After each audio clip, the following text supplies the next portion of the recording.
Oh boy, you guys aren't wasting any time tonight. Well, neither am I. Welcome to Friday and welcome to Indie Variety Night. And what a variety we have tonight. Oh my goodness. Hey Dev, hey Obsel, hey Krager. Yeah, we're not going to waste any time tonight because we got a lot of stuff to get through. We got Wargroove. This is the new game from Chucklefish, people behind Starbound and publishers of all kinds of good stuff from Stardew Valley all the way to Halfway. So yeah, this is like a really cool fantasy Advance Wars looking thing. So we're gonna give this a try for like an hour, give you guys a good impression of it, so you can decide if you want to grab it for yourselves. After that, we're gonna do Sunless Skies, the follow-up to Sunless Sea from Fail Better Games. I've really been looking forward to that one. We get to fly a space locomotive around like crazy cosmic horrors. And then for the last hour or so, we're gonna try this shoot 'em up I got called Earth Atlantis that has a really cool kind of sketchy sepia, not sketchy bad, but like actual sketch work, art style about like flooded post-apocalyptic Earth or something. We'll get to that. Don't worry about it. Anyway, let's jump right straight into Wargroove. Also worth mentioning, I got all of tonight's games from the developers. They were very, very generous with them, so. Anyway, Wargroove. Okay, so there's an arcade mode and there's puzzle mode. We're gonna start the campaign. Also, you guys missed the incredibly anime intro that I had to load up before this. Cherrystone Castle. It's just rain. I don't think this guy was cut out to be a guard.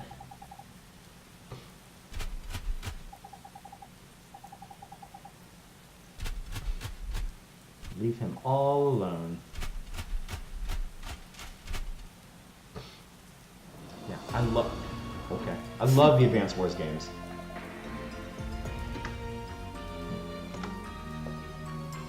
So I've really been looking forward to this one. Oh, we're doing things. Mm-hmm. Getting the king shouldn't be much of a challenge. Areas all alone as chambers, how convenient. The fewer guards I dispatch, the quicker this will be.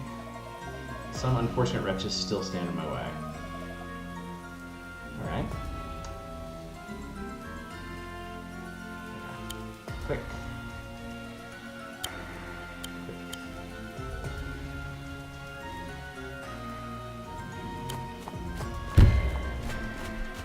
Merciful. How foolish. Oh, Jesus. Annihilated. Hey, Rasp, welcome to the stream. Starting that genocide run. Yep, we're starting off right. Oh, you've never played Stardew Valley? Yeah, I would strongly encourage you to give that a look. It's time my daughter learned the truth, but how do I tell her? I don't think you can get the chance, bro. I hate to tell you. Quick.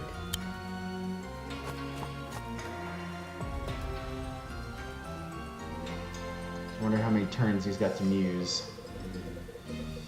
Mercy, I keep thinking they're saying like Murica. Before Cherrystone is Cherrystone.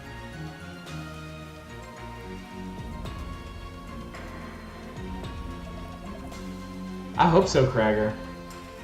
This is laughably easy. I'm gonna try and keep so if you mouse over either side, the interface flips. I'm gonna try and keep it on the left for you guys, for obvious reasons. But it looks like there's different, I mean obviously there's different terrain types. I have coins for some reason. It only has 10% health. Kind of like Advance Wars crossed with Fire Emblem. Oh man, I wish Advance Wars would come back. I never really got into Fire Emblem. I think it's something I should probably go back and correct. Are you afraid? I think he just did. Oh, a little ghost popped out of him. Yeah, I liked Advance Wars with the whole like you just churn out troops and you smash them against your foes. Kingdom called Cacophony and war known as the Great Dissonance. Sounds like somebody from the Final Fantasy team named it. I don't think we're going in here. That guy see me? I guess not.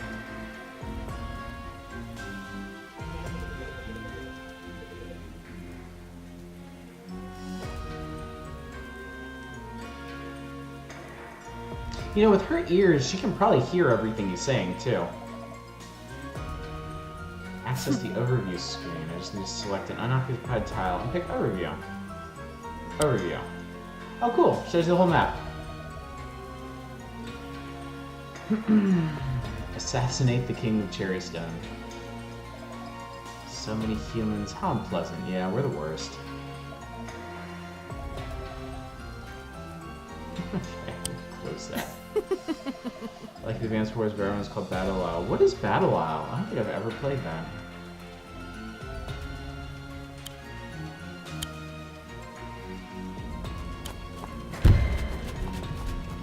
Are you afraid?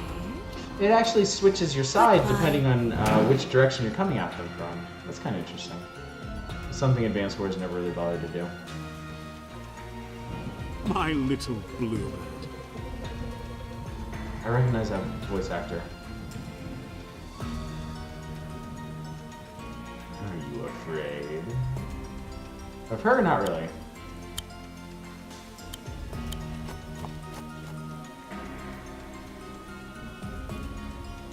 He's such a pleasant fellow, too.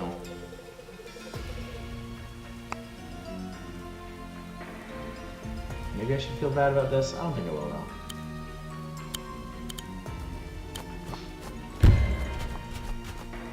Are you afraid? Goodbye. Such an offhanded just... And boom, they're gone.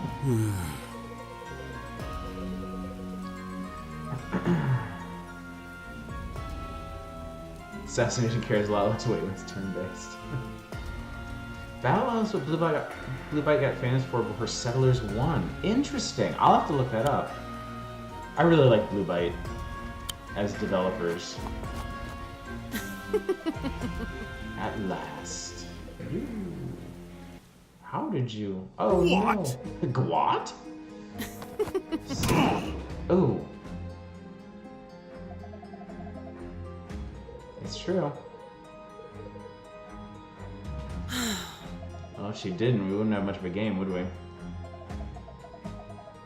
Safe hands. It's an interesting way to voice this. Just pick 2 words out of the whole thing and voice those. Nothing is safe from me.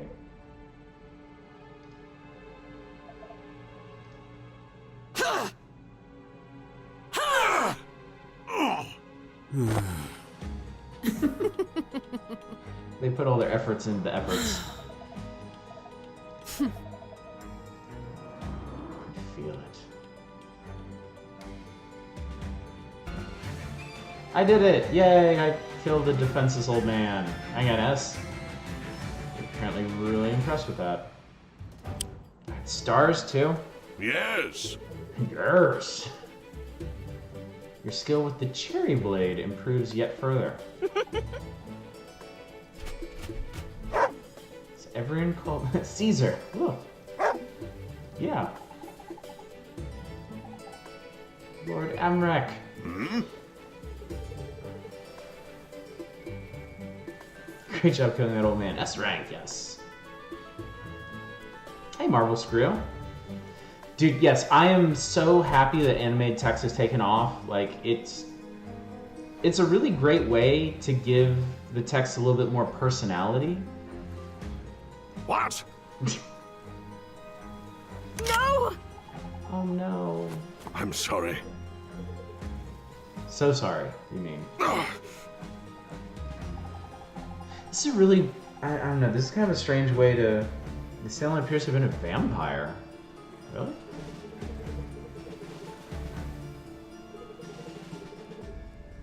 Sigrid didn't look like a vampire to me. The murder of your father is an act of war, so she must have set this all up. Oh, she doesn't want to be at war. You have the doggo from the cover. I'm a little... You unlocked additional lore. Awesome! I did the rounds and I checked the... I took glances at the reviews on the big sites like PC Gamer and IGN stuff. No one will shut the fuck up about the dog. I think they're trying to like... Oh, look at how kitschy and in tune with our audience we are. Like, everybody loves the dog. So do we. Let's talk about the dog. I mean, I know the dog's cool and all, but...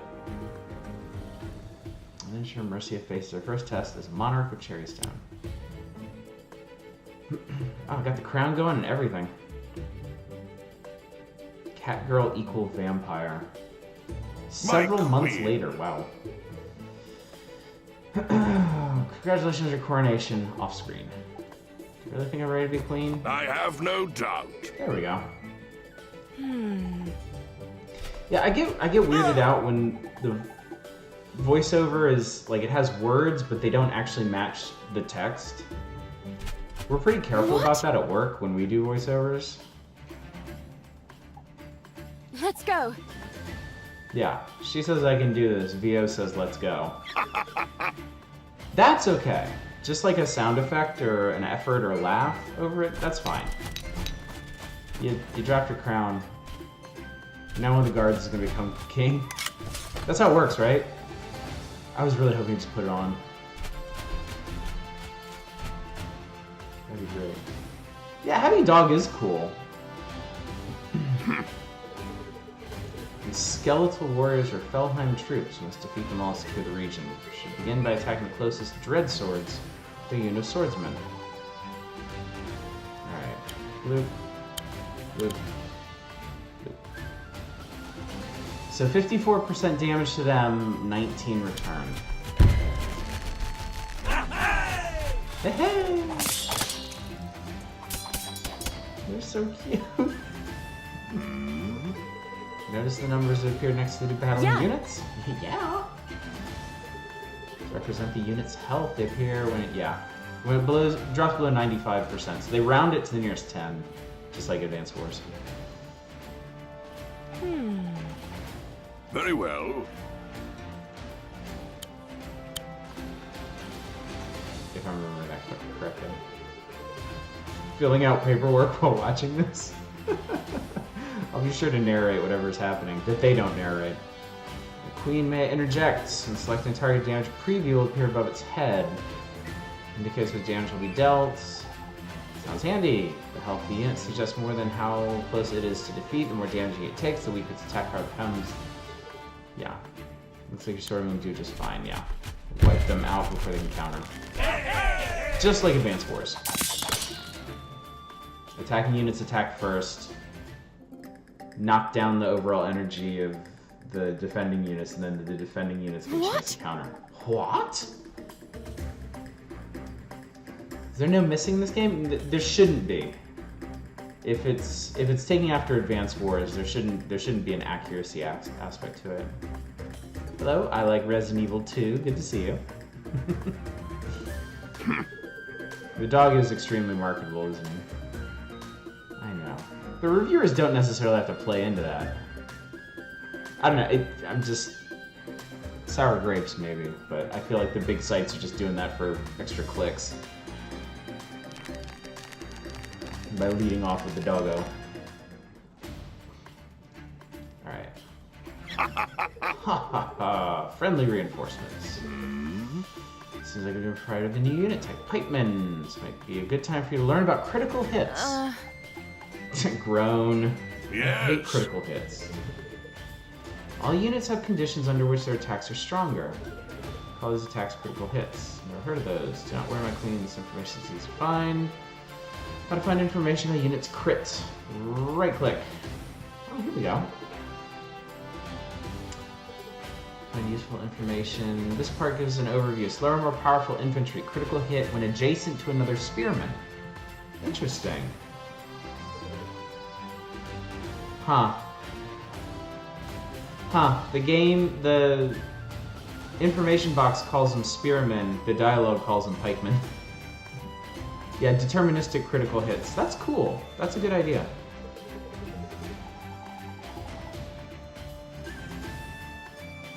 How you get emoji? You subscribe, of course. Anyone daring enough to subscribe to Gold Plated Games gets my face that they can mash all over Twitch. And isn't that exactly what you guys want? Alright, so they can move 3 spaces, they can capture. They're effective against those things, they're vulnerable to those things. I have no idea what any of that means. Roads provide no defense. Speed along big wooden wheels block our road. Cool. Cool. Very well. Yeah, the visual design in this is excellent. It's got really lush animations that I appreciate. All right. Okay. So, let me do this. Lined up our first pikeman. Let's attack the dread sword with our second pikeman. Oh, dang! That makes a big difference. Draw your attention to damage preview. Yeah, the arrow is flashing. Well spotted. Flashing arrow and damage preview is a good sign. Indicates you're about to land a crit. Okay. Hey! Boosh! Gone. Yeah, the UI is very good, and yes, a lot of indies get that horribly wrong. UI design is not easy. Yeah. As evidenced by games like Settlements. They just crammed in as much crap wherever they could, in different sizes and fonts. Alright. Encountering a new unit type, it's important to learn about their crit. I'll leave it to you to defeat the rest of you, Felheim. Hey, it's a Steve head. I'm guessing that's... Settlements is adorable and how wrong it looks. That's a good way to put it. Alright, so what's up with this dude? He's a soldier. It looks like he has no built-in crits. These are the same kind of guys. They're spearmen as well. But he ain't got no buddies left. Let's see. Hit him with the stronger one first. 60-24. Works for me. Yeah! Dink dink. No, it doesn't look like every unit has a unique crit. The basic footmen don't, or the swordsmen, I should say. And we'll have to see as we get more units. I'm guessing probably not every one is gonna have built-in crits. I would assume it's gonna be like a half and half thing. Yikes. Alright, I know how to handle this.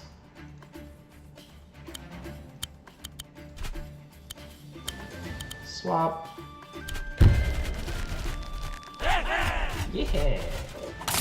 Boom. No problem. Skellies ain't nothing. RuneScape. I'll put that on the list. I've never actually played RuneScape. I don't hardly know anything about it. We did it. I see it on Twitch every once in a while, and I get confused. I think they're playing like super retro game, which I guess they are in a sense. Look at that shit-eating grin. Don't be back. Yes. Yeah. Whole horde of skeletons. Much else besides. I've forgotten you had so little experience with the undead. Now they're coming and they won't stop. They're like Terminators. Really bony, fragile Terminators. All undead but one. We've spoken in your lessons of leader, Volder. Living man. Yeah. Yeah. Necromancer of great power. I want to know what the deal is with this dude's crystals. Volder will come to Cherrystone himself. Yes. Yes. We're getting a lot of mileage out of that 1VO line. At this point, I haven't played RuneScape. Probably best off not playing it. Problem with most indie games UI-wise, not only is UI hard to design, hard to actually implement in a consistent manner. Yeah. Yeah. I hope this is a running gag for the game.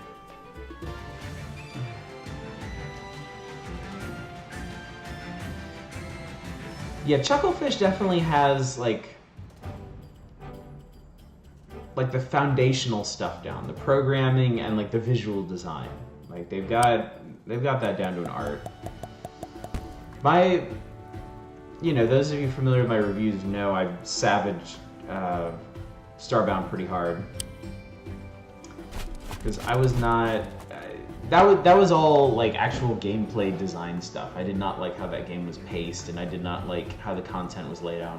I just noticed the Green Sweep Act 1 Mission 2, June 8th. Actually gives you a date for some reason. Felheim invasion begins in earnest. A plague of skeletons. Ah! Oh no, run! Run, tank!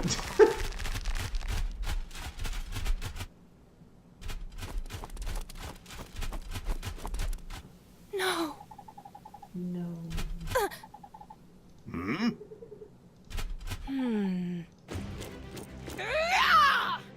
Hi. Huh? Jesus Christ. I like your spirit, though. Call me Ragnar! Okay. Call her whatever she wants. Fight me! I'm so glad I didn't take a drink there. Oh. Look at those animations. Buttery smooth. I love it. Waiting for my mom's voice actor show. I think she does see it this. I think she does. Oh, they garrisoned it. That was cute. Captured a village to the west. They'll attempt to claim the neutral village to the east next unless we stop them. Then let's stop them. Yes. Yes. Very cutesy for a war game. I mean, it's fitting with the Advance Wars inspiration. Honestly, that was one of the reasons I liked Advance Wars so much, is because it was cute. Rangers can attack enemies from distance. Let's move into position. All right. Yeah, I like the Advance Wars games better when they were adorable, like Advance Wars 1 and 2. Very well. When it got to Days of Ruin, I kind of lost interest in it because it was so grim and joyless. Like, even though I kind of think the fundamentals were stronger there, it couldn't hold my interest. Advance Wars 2 was always my favorite, Black Hole Rising. Exactly, except for Days of Ruin. You never actually played any Obsol, you definitely should. To end your turn, select the unoccupied map tile, and then select End Turn. That's convenient. It's nice of them to actually put it there where you click and not like a permanent UI element, honestly. It keeps it less cluttered, and it means anytime you want to do something, you just click. You just click somewhere and you get the menu you want. Dual Strike was kind of a mess, and I tried to play that shit in Japanese. I had no idea what was going on, and they massively overcluttered that game with units. You remember to check the unit info? No. Yeah. You know that Rangers crit if they attack without moving. We'll attack the Dreadsword without moving. Yeah, Advance Wars 1 was great. It had a really good campaign, had a really good unit balance. Advance Wars 2 added Neo-Tanks, which I thought were a good addition. They helped knock down the dominance of medium tanks while themselves still being more vulnerable to things like artillery and bombardment. So I thought they were a good addition, because you could really kind of stack medium tanks in Advance Wars 1 and be mostly fine, but you had to vary things up more in Advance Wars 2. And then, yeah. We don't want the archer to move, we simply select the same tile again. Okay. Okay, got it. Wow, that's a lot of damage.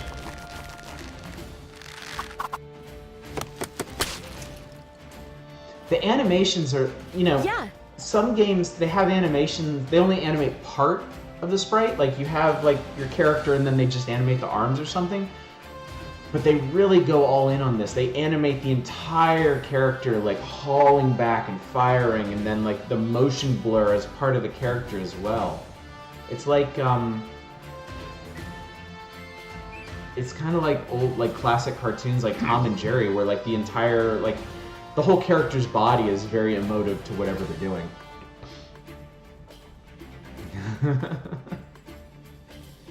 Finished Pokemon Japanese, it sucked. You might be able to click through the animations. I mean, obviously I don't want to, but... Enemy owns a barracks. This will enable him to recruit new units. Fortunately, we have access to barracks of our own, which is selected to recruit a new unit at once. I'm on it. But yeah, Advance Wars Dual Strike was just too much for me. You could break the game so badly just with the tag supers. And then there were so many units. Like I never got I could never keep straight what units I need to be using in any particular situation. CFS, thank you so much for subscribing. I really appreciate that. You guys are so nice. Enjoy that emote of my face. Just stick everywhere. Also, quick reminder, any of you guys that are subscribed, as one of your perks, you can request a game for me to feature on a stream night.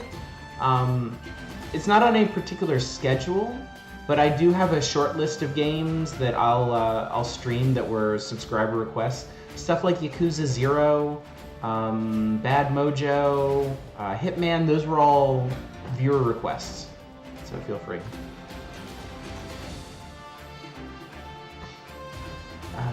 Okay, so we got Swordsman, Pikemen, and Rangers. Oh good, we know what they all are.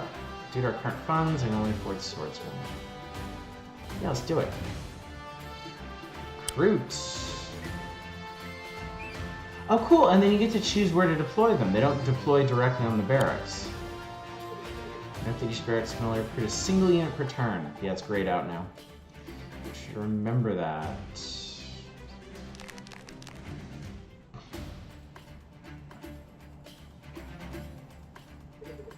Yeah, y'all don't run afoul of my mods. They're savage killers. I chose wisely. Select our new swordsman, order it to move, and capture the village. Oh, interesting. You capture from adjacent squares. Yay!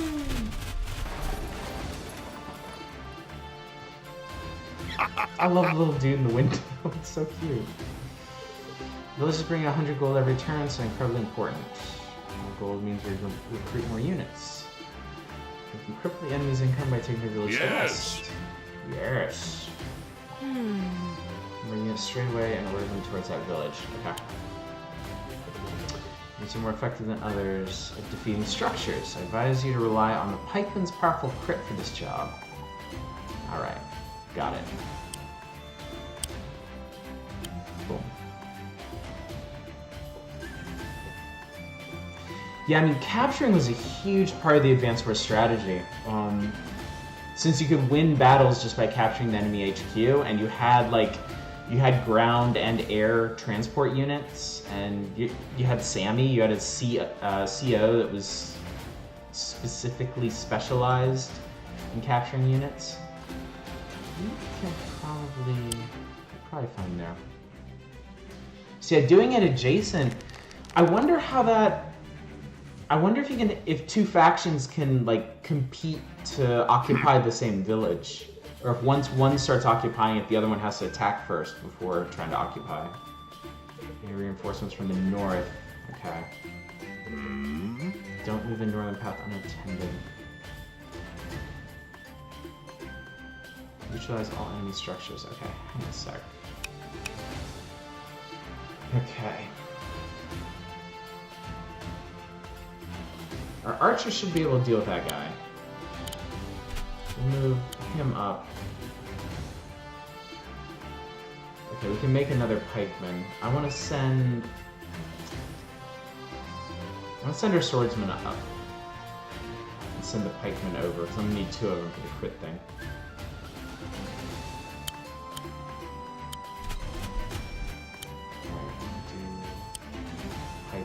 And then hopefully I can recruit another archer later.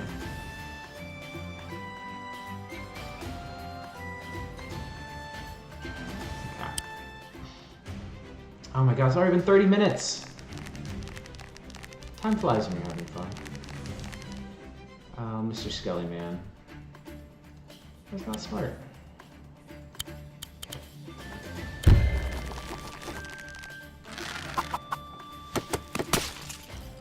Yeah, I've been playing for 30 minutes already. So another 30, 40 minutes, I'm going to switch over to Sunless Skies so we can get an eyeful of that. Okay, cool. What is your...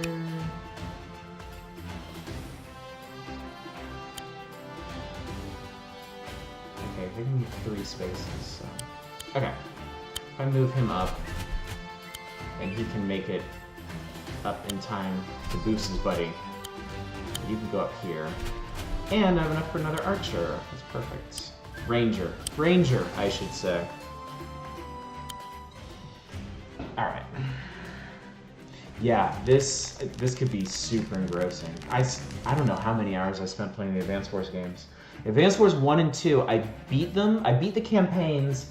I started going through the campaigns on hard. I don't think I ever... I might have beaten Advance Wars 2 on hard. I definitely didn't beat 1. I remember the mission I stalled out on in 1.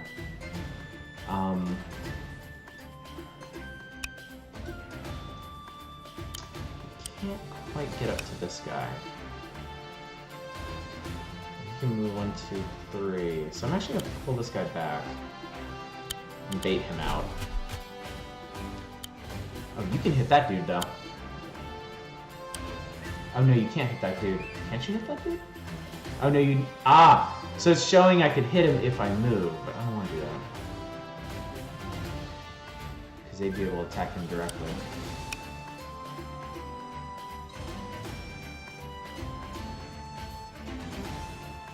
Actually, seems like they're pretty cool right there. Who Nura's in this game? Oh, Nura's in this game. Oh, that's cool. Yeah, well, I'll try to get through this mission. A bit more swiftly. Okay. Might be being too overly cautious here. Deb, you definitely did. You mentioned it in chat. I hope we get it. It's a really cool game. Okay, so we would need to move to hit that guy, which is fine. This guy... Oh. This guy's crossing the stream. Okay. Alright, in that case...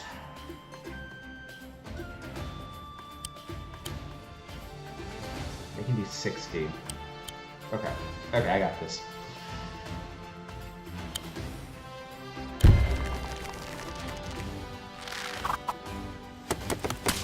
Ding, ding, ding, ding. Look at that face. She is pissed.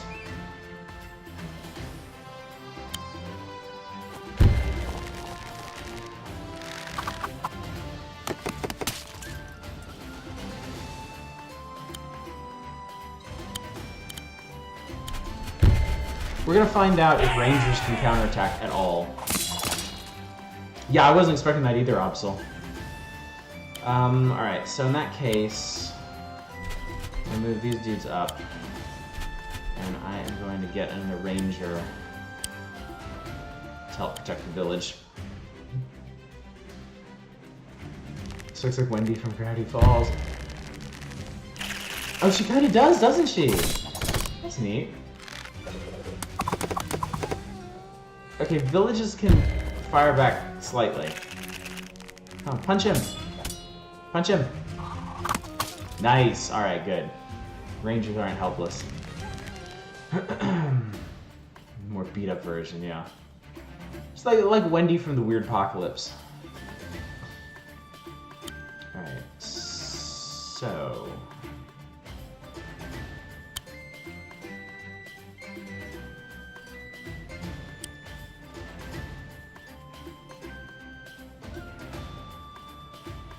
Okay, so... Oh wow, they do quite a bit of damage back.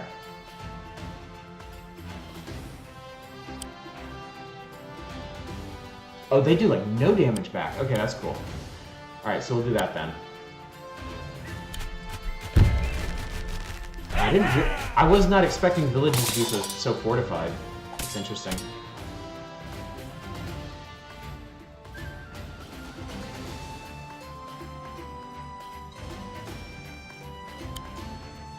Opsal's on the case. Okay, so we can crit him now. Yeah, I was really relieved to see that Opsal. It was always tough in Advance Wars if you went heavy on artillery. If anything got past your front line, like, that would just ruin him. Okay, so...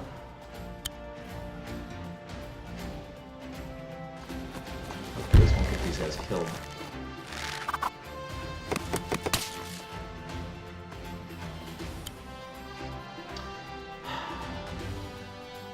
Oh, I can cross mountains too. That's handy. I'll do that with him.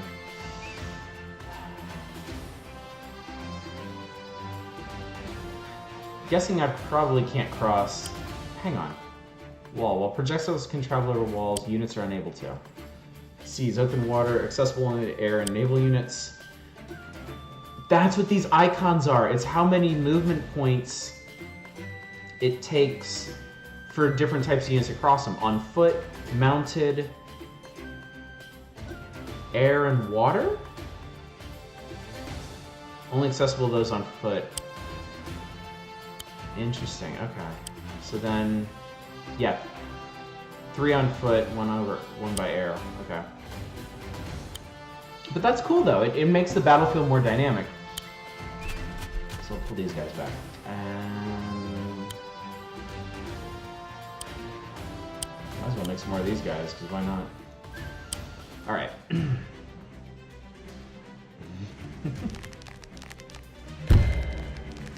We moved out of range the archer. Dude, you're not getting in. Oh, the village killed him. Nice. That's handy. I don't think this is going to end real well for this guy.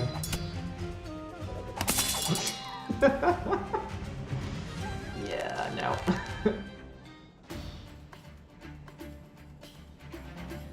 Alright, so this guy's got it. I was thinking I could attack from the side, and then if that didn't do it, move the other guy over and then attack. What? Should capture obscured Paragma takes it back. Alright, so then... yeah, you can do that. Cool. Yeah! This is so cute.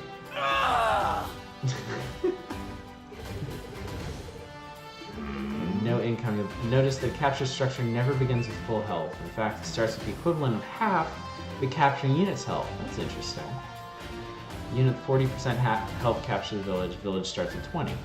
Yes. Now maybe we should destroy their barracks to completely remove them from the region. Yeah. Hell yes.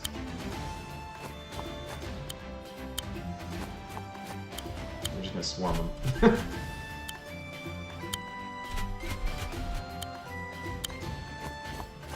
Alright, guys.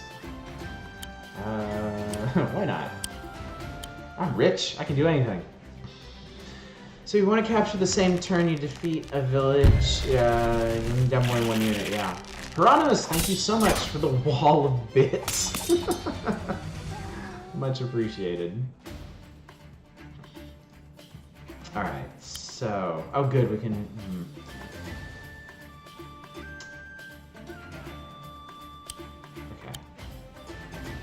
oh. Taken care of. I wonder if you can merge units like you can in Advanced Wars. Like if you have a unit at 6 health and a unit at 2 health that are the same. Like these two guys. Doesn't look like I can. Twitch app finally started working again. Awesome. That's good news for me. Okay. We're gonna make a spear wall. Reinforce. Let's see what this does. Oh, it took health from the village and reinforced the unit. That's cool. I'm sure there's gonna be a tutorial about that later, but good to know for now. I'm just gonna form a train. Okay, that's fine. That's great. I don't know about merge, you can't reinforce. Yeah, there we go. That always seems to happen on these streams. Somebody's like trying to advise me on something while they're talking. I end up dumbing my way into it. Yeah, you did. Yeah.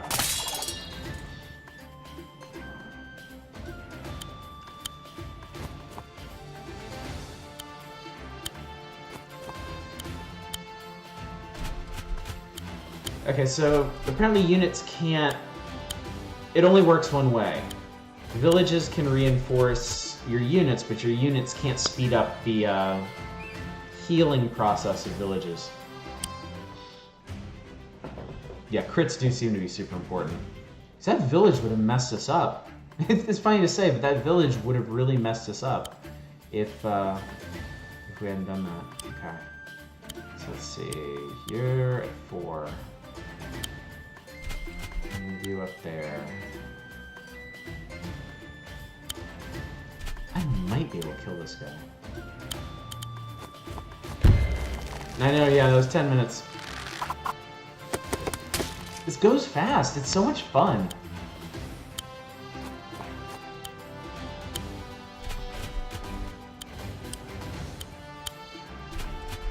Well, I could see myself losing a lot of time in this. I think we're probably going to play a little bit past 10.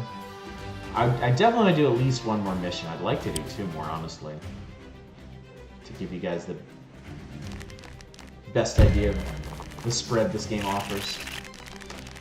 Find out how powerful these rangers are on the counter. Really powerful.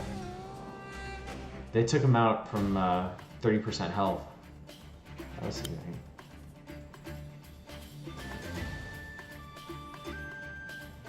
Okay, so the archers can hit the barracks as well. But we're not going to have them do that. Yeah, there we go. You can do it direct if the movement direction is what you want. Wow, okay.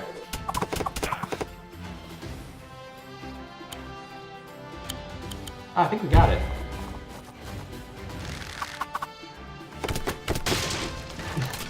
Oh no, they shot the door out. We lose.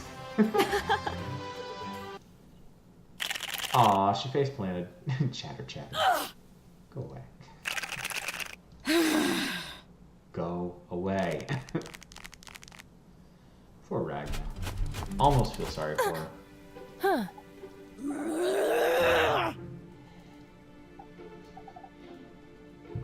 I love that voice actress already. Yeah.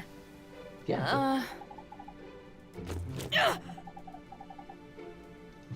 Huh. Shut up! Slight anger issues. Just slight. Still got 3 stars. So, stars, I guess, are determined by how long you take, how many units you defeat, and how many units you lose. I only got an A. Probably could have done it faster. I did play pretty defensively so that I wouldn't lose any units. Curious how big the map is. Not huge, but then again, that's enough space to cram a lot of missions into. So, worst enemies forever. Unhappy with her defeat, Ragna decides to take matters into her own hands. Whatever. I don't know if the star thing is a ranking or if it's like currency I'm getting to unlock stuff. All you did was be a few lousy Aw, he's gonna be so sad. Oh, look at him. I won't hold back. Get him, doggo. I'll crush you.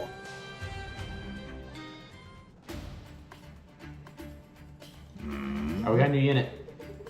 We're going to go deep into this region. She's even got a stronghold. Stronghold is a really important structure. To win, we can either defeat the stronghold or Ragnar herself. Cool. Understand I'm joining this fight personally. Ooh. Oh, the commanders are on the field. One of our knights has beaten us here. Knights are strong, fast-moving units. They're unable to capture structures. Only infantry and commanders can do that. They sound great. Hold your horses, so to speak. Okay, so now they're going to teach me how to reinforce. Yeah, structures can't do it themselves. Oh, commanders regenerate health as well. That's good to know. Wow, that's expensive. I guess you're basically paying for the units again. Yes.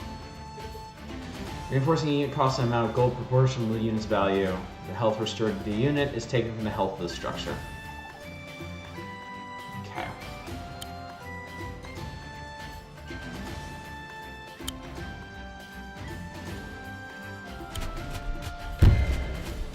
Get in there. I'm going in. Going in. Those games sound like they're horribly constipated. They're emoting. They're acting. Alright, so Ragnar's gonna get that one. We're gonna have more villages though, so if nothing else, we can outspend her.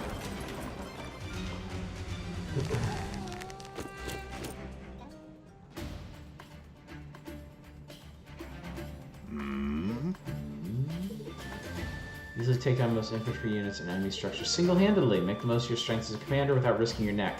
The team that loses their commander also loses the battle. So to win this battle, we either need to destroy her base or her. Moves 4 squares. Felheim's Patchwork General built to sow death and destruction. Alright. The Heroic Queen of Cherrystone. Cherry Blade sounds delicious, I just have to say.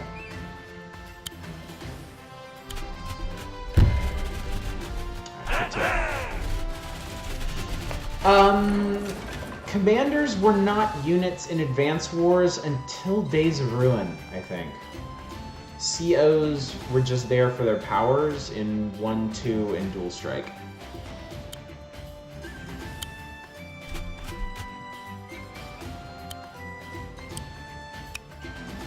Okay, so I'm gonna move you up a bit.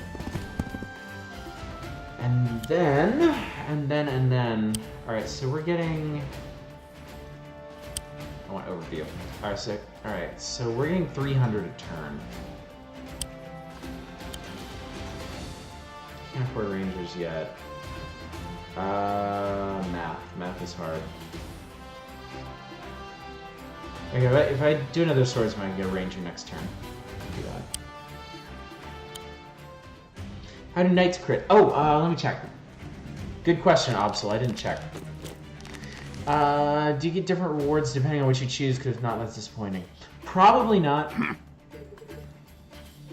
Ragnar just recruited Dread Spirit. Felheim Spearmen. It would be prudent to check the Spearmen. I know what they do. I'm checking the Knights first. God damn it. But thou must. Table at the bottom. Which units of the Spearmen is especially effective against? Okay. They're effective against cavalry. They'll deal extra damage against units such as our knights. Go ahead and close this window when you're ready. Okay. This is actually... Okay. Check the enemies. I've been doing that! I've been doing it! Okay. I'm very... Yes. To say... Yeah, critical hit when adjacent to its commander. Knights. Critical hit when attacked from a location 6 spaces away from where it starts. So, if I move the full distance, it'll crit. So I could take this village out, but the spearmen would be able to take him out. At least you can click through him really fast. Okay. So we are in the danger zone. These guys.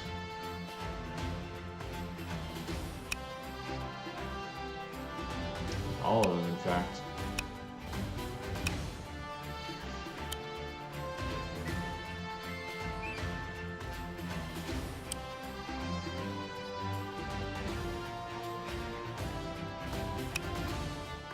Let's see what happens if I pull him back. Let's see what our opponent does. Grab ourselves a ranger.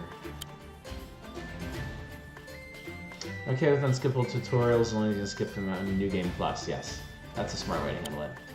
How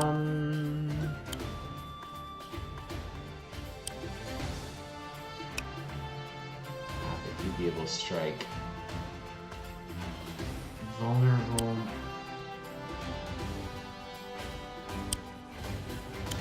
I'm trying hitting it from here and see what happens.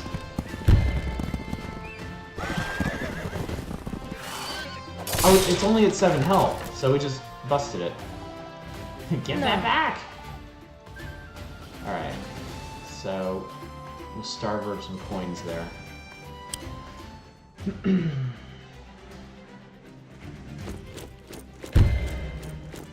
This is mine now!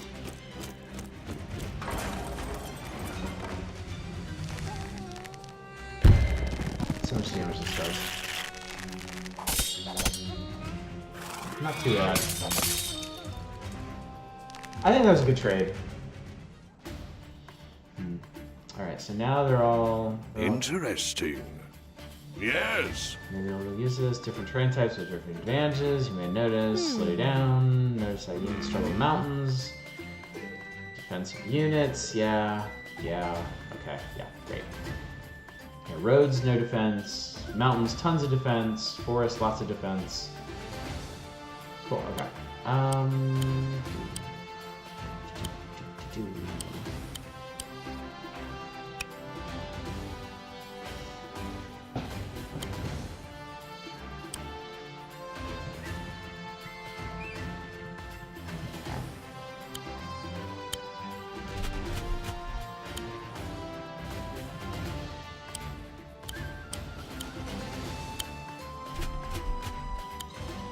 I can crit on counters.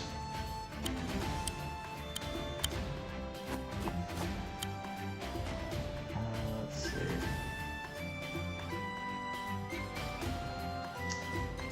Some people were talking about this game today. I mean, it did just come out. Let's see. Apparently, the equivalent bomber deals crits to units on roads. Interesting. You know, Hieronymus, I've never played either of those. Langrisser or Suikoden. 1, 2, 3. So I want to pull you back.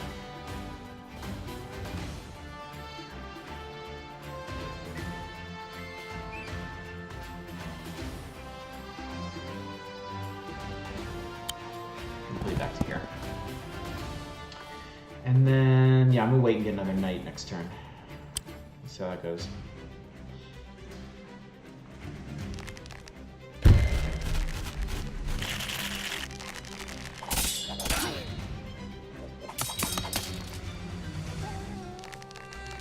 Yeah, I think that was a pretty normal attack.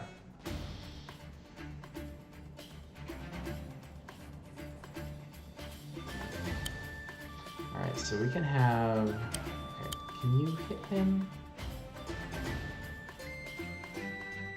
Ah, I think I know how to handle this. Okay. All right. You take them out. Useful skeletons. Yeah, you could just surrender. Okay. Move her up and crush them.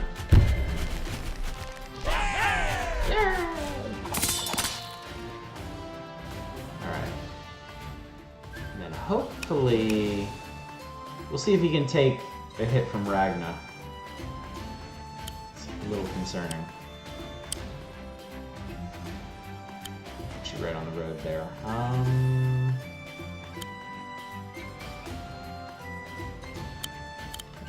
This guy reinforced. Oh, that's perfect. Wow, that got really granular. 36 coins to reinforce him.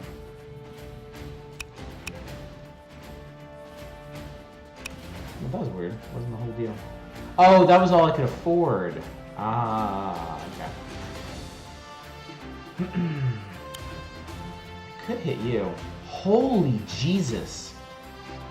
Well, I guess she is in a forest and she's a commander, but damn. Alright, well you might as well move up here then. Better chance. Take this! Whoa!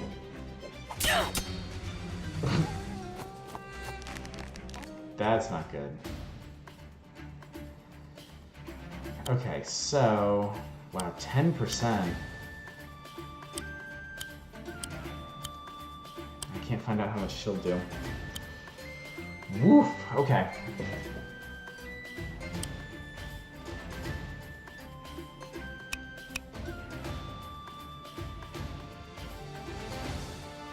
We got archers now too. Okay. Commanders are strong. Okay, so...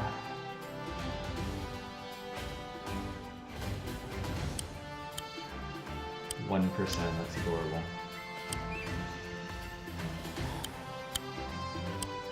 Okay.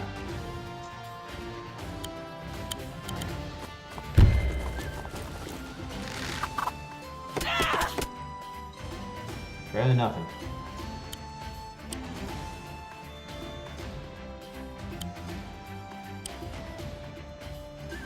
So she's gonna kill one of them. 1, 2, 3, 4, 5, 6. 7, 8. Wait. The archer can kill him.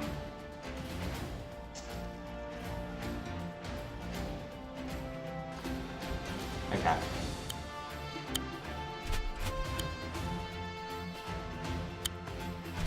Alright. So assuming the archer kills him and Ragna moves up 1. That's 1, 2, 3, 4, 5, 6. So you take 1 step. Does the game have permadeath for named units? It's just a failure condition. If you let's see here. Yeah, destroy the enemy stronghold or defeat Ragna. If Mercia gets killed, game over. Or mission over, essentially. So that'd be an even fight.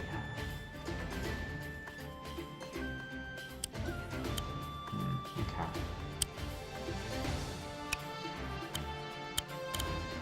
Reinforce the rest of the way. Okay. Ah, shoot. Give me 4 coins short for another archer. I think I got this though. I got a good feeling. I got a good feeling.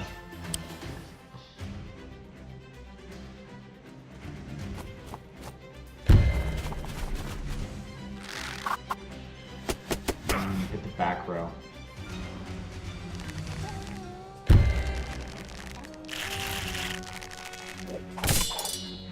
Oh! Okay, well, that did some good damage to them.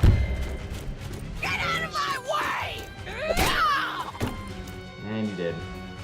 That's honestly why I never really tried Fire Emblem. I didn't like the sound of it. I had friends that played Fire Emblem a lot, and they would get super stressed. Okay.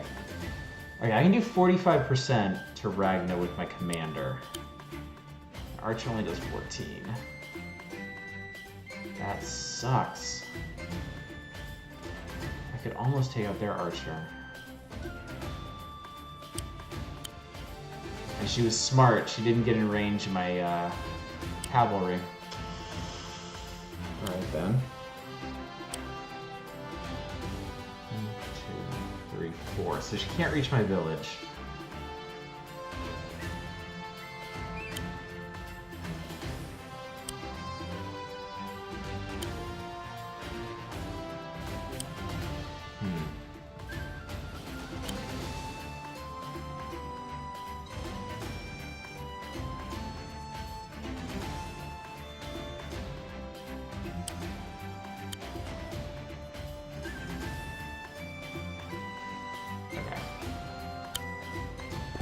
Get rid of these guys. Going against the grain here. Killing spearmen with knights.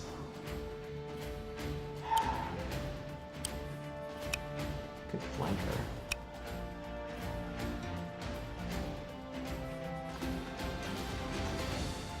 It'd be hard to get through the forest.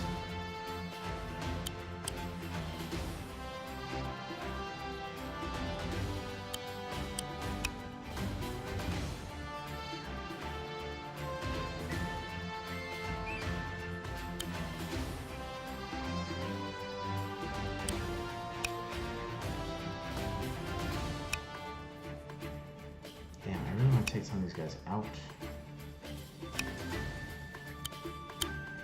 I think I need reinforcements. Oh shit, they're gonna get hit anyway. Alright, well in that case.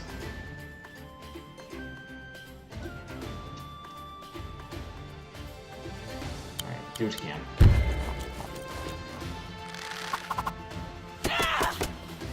This is honestly what I love about these games, is there's so much to consider on every turn.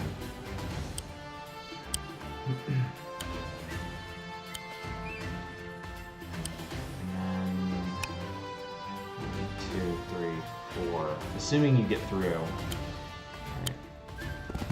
Put them in range.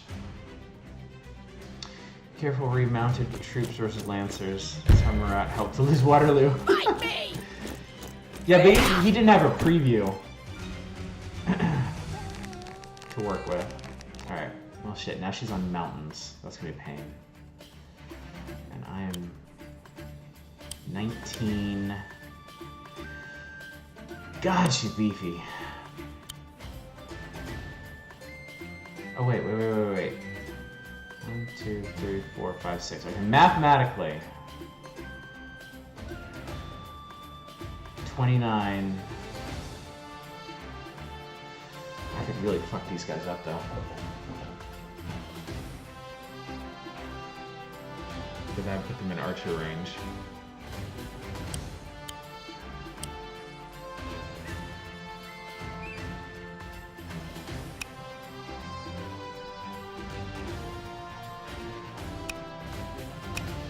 The thing is, if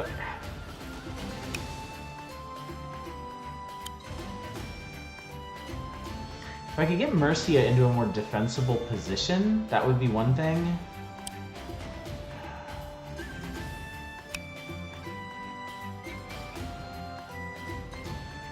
But if I think if I move them up onto this road and I don't kill Ragna this turn, they'd be able to gang up on her and kill her.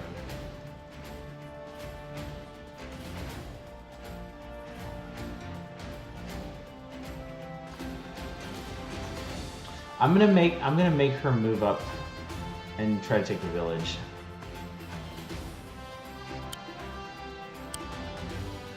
And I'll also put her in ranger range, I think.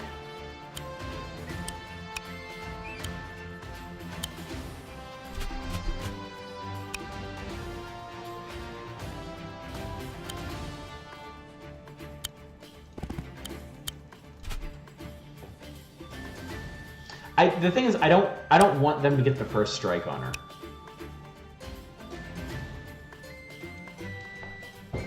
I might be overly cautious on this, but I don't want them to be able to do that.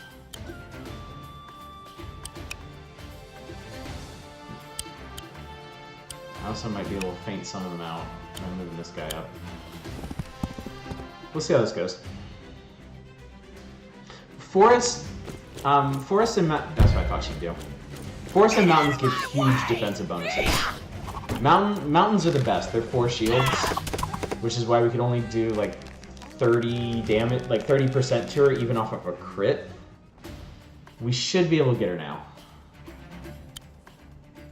We can do 34, 23.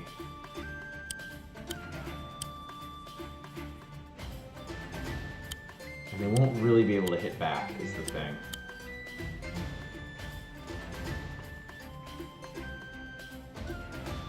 We have to do this, but you can do it. Right. I don't know that we can get her this turn, but I bet if I put my cavalry in a more intelligent spot. Oh wait, does that work? 1, 2, 3, 4, 5, 6. Really? Can I do that? How did I get you to do that last time? No, do the thing again. 1, 2, 3, 4, 5, 6. Okay.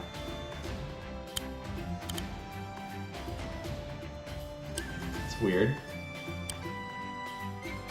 Crit when it attacks from 6 spaces away from where it starts. So it has to be in a straight line. Okay. Never mind.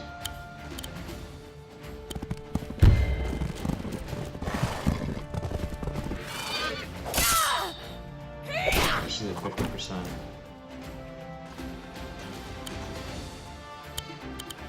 And I'll only do 5 damage back. Nice, okay. Yeah, I think we got this.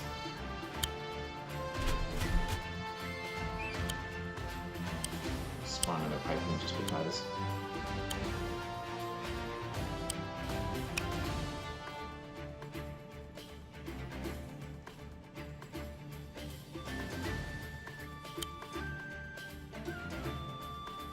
I don't actually need to do anything with this guy. Can you hit? Almost. Yeah, that's fine. I got this one. Yeah, zigzags don't seem to count.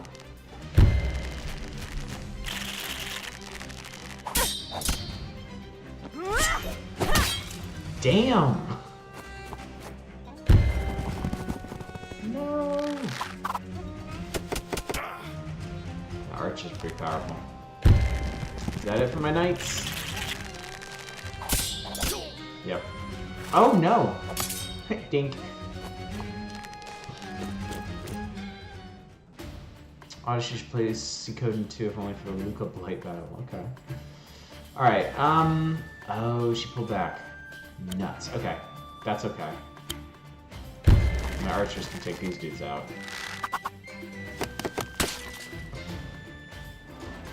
And then... Alright, Mercy can get them.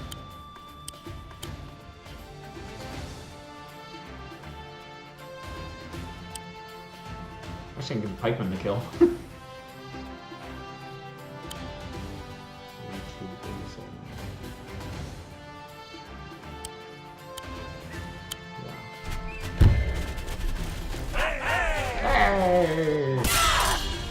Boom! Oh, ghosted. I did it. That was... There's a lot to consider in that fight. That's impossible! No, it literally just happened. You cheated!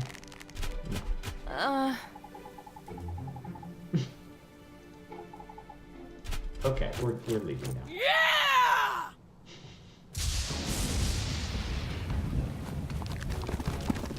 Whoa. Oh, it's Baldur himself. Ragnar. Disgrace yourself. That sounds spooky. Don't want to spoil, so hello and also goodbye. Vesti, hang on. We're done with this. We're gonna be moving on to Sunless Skies, actually. I just want to see what the next battle is, and then we're gonna quit out. Darth Baldur.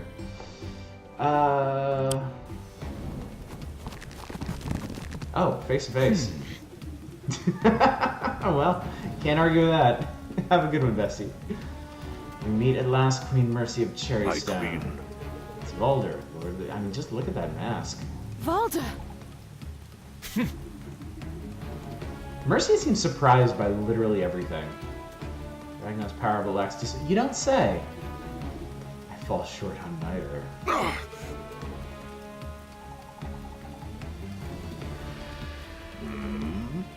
Gloomwoods is our only option. Oh, doggy. Does the Queen of Cherrystone give up her throne so easily? Dog is pissed. Let's go!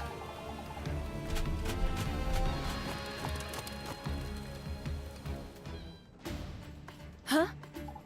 As word spread, does everyone know we're leaving? They do. The citizenry is already on the move.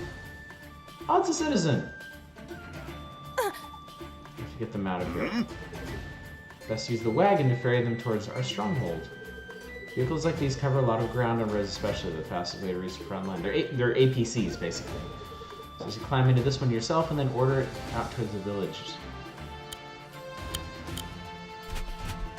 Yes. Yes, now you can move the wagon south, close to the location of the villagers. The wagon can only hold one unit at a time, and villagers count as a unit. When you arrive, exit the wagon. The villagers can climb aboard.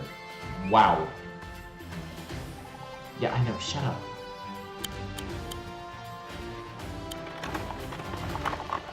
When do we get to play as one of the other characters? Good question. I assume in arcade mode you can play as any... Well, you know, we'll go back to the main menu and we'll see what we can do. Is that Richard? It might have been Richard Epcar. I hope it was. He is a fantastic voice actor. Yes.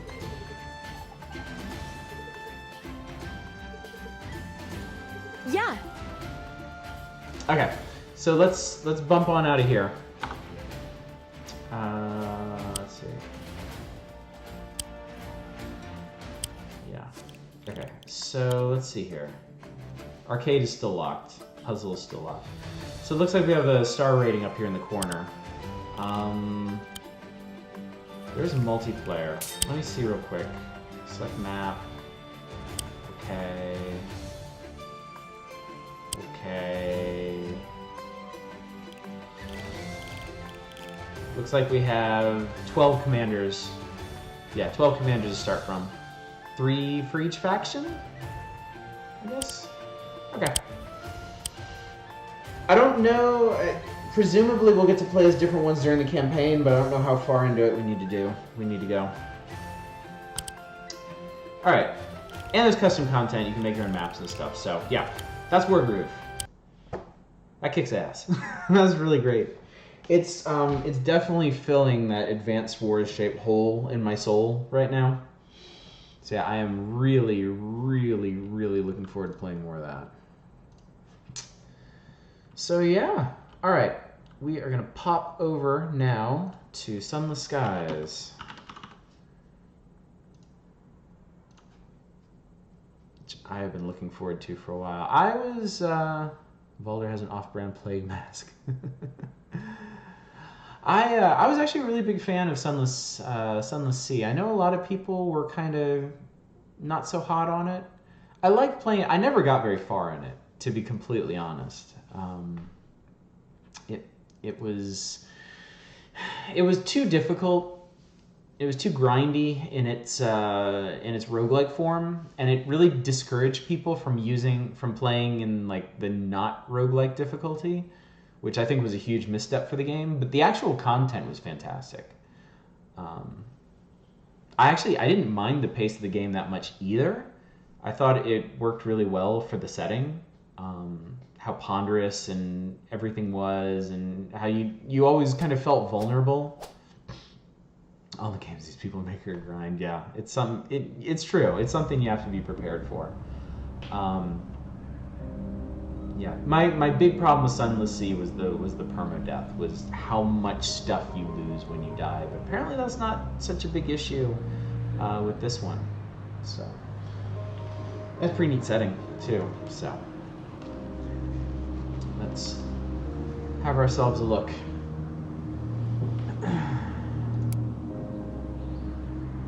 Beginning a new game. If you die, you can continue with the new captain. If you die, you can reload or continue. We're gonna try Legacy. Alright, difficulty, aiming assistance, none. Enemy projectile speed, standard supply. We're gonna do all standard. We're gonna see what the baseline experience is for this game. And if it makes us want to pull our hair out by the end of 30 minutes, you know, that will say quite a bit about the game in and of itself. Heard the narrative bits are good. I would be shocked if the narrative bits in a Fail Better game were not good. That's basically what they've made all their bones on.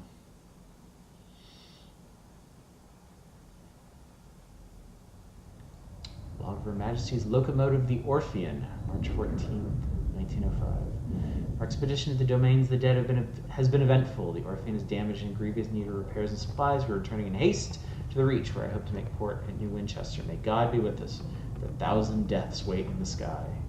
Final entry of Captain Amelia Charity Whitlock, written shortly before her death.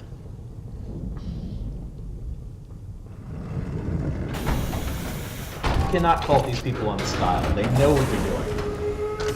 They know how to present a game. It's just the mechanics. Alright. We're here.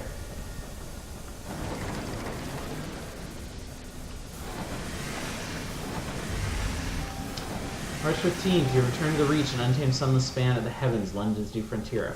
Celestial garden run wild. We can dodge? Oh, look at that. We can dodge. That's cool. The journey back from the Blue Kingdom was tumultuous. Your locomotive was crippled and Captain Whitlock badly wounded. I love the check it. So, as first officer, the crew looked to you. The nearest station is New Winchester. Can you get the Orphean there safely? No promises.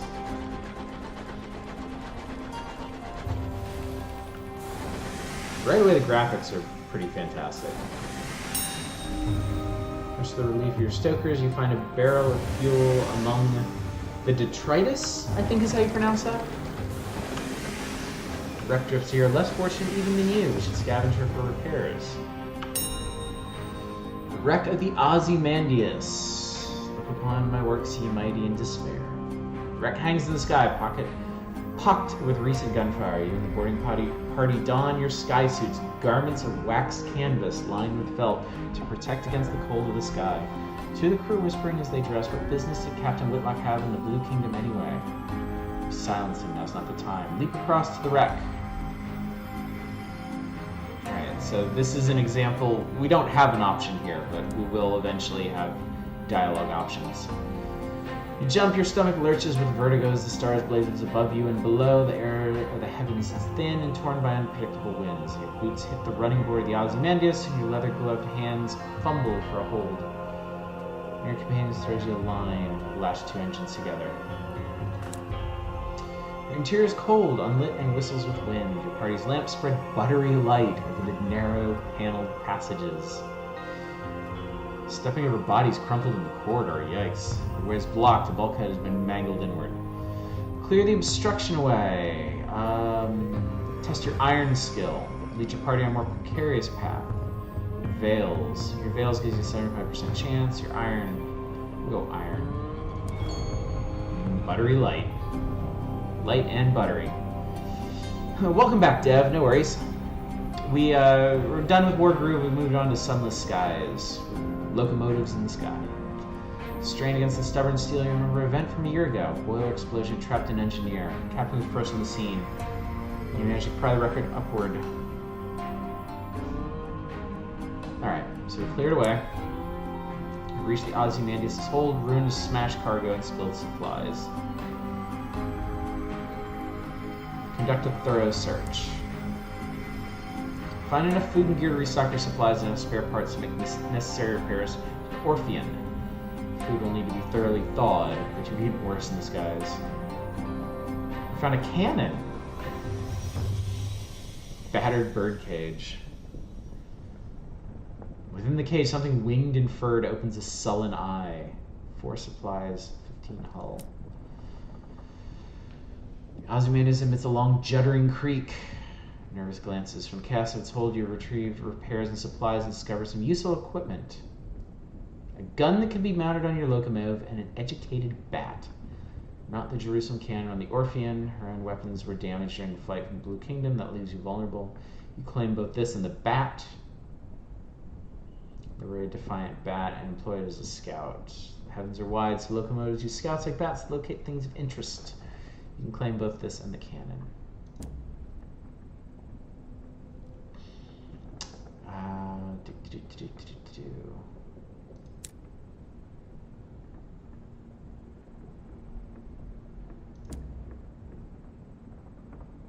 I have one diffident bat. The bat treats its rescue as an inconvenience and immediately begins haggling over pay. Press on the engine room. You might find more fuel there, but you better hurry. The Ozymandias is beginning to tear apart. You will abandon anything you have not yet claimed from the hold.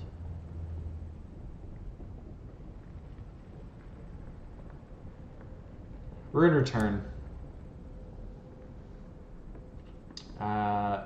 Your terror is reduced. I bet we would have survived if we had pressed on, but we probably would have gotten a terror penalty. Lead your boarding party back to your vessel, and shackling her from the buckling Ozymandias, you stoke your engines and steam away. The crew give a ragged cheer. Onwards!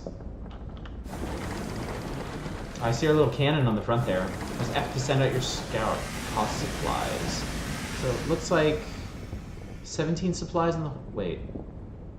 5 crates in the hold. 8 crew. That's hold space. Alright.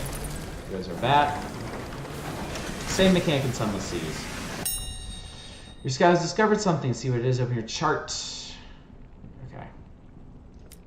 Summoned by Captain Whitlock. Walls of the captain cabin are lined with a hodgepodge of curios. Black marks cover her skin like a monstrous brand, which coughs coils of acrid smoke pour from her lungs. We shall approach the bedside. Her mouth is blistered from the blue fires that dance on her tongue. Her hand grips your arm. The Orphean will be yours, but promise... She breaks off to scream a word in a language that was not made for human mouths. When she resumes, she is weaker. Promise me one last service. Promise. Oh wow, check this out. We have multiple options here. Promise her you will obey her last command. Make no promise, tell her to rest. Pull away. Whatever condition is contagious. Demand to know why she took the Orphean to the Blue Kingdom. Nope. I'll make a promise. She sinks back. All in my will. Be a better captain than I. She breaks off as the sigils burn into her bones flare, glowing cherry red through her flesh and skin. Jesus Christ. Yeah, we shall take our leave.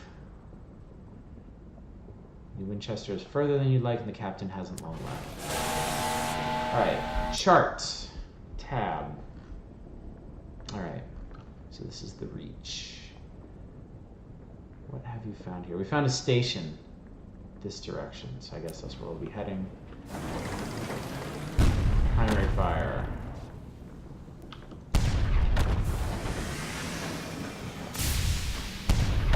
There we go. Now we'll wait here. Reach Marauder. That doesn't sound good. Oh. Ow. So that's like a... Ow. That's like key bar. Okay, the controls are going to take some serious getting used to. I rammed him. This is in Battlefield Gothic. Ooh. Annihilated. What do we got? The Reach Marauder is defeated. So, right away, combat controls way better than Sunless Seas, because Sunless Seas, it controlled like a boat. And you basically had one cannon on a swivel on the front of your ship where you could fire torpedoes. And you basically just had to circle stuff and pray that you could get them in your firing radius before they could. But this one, you can forward, backward, strafe, turn.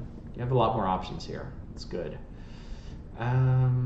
Raid the remains, stolen valuables, scavenge and marauders, plating components to repair the damaged Orpheus. That's our terror. Hull is fine. We're gonna raid the remains.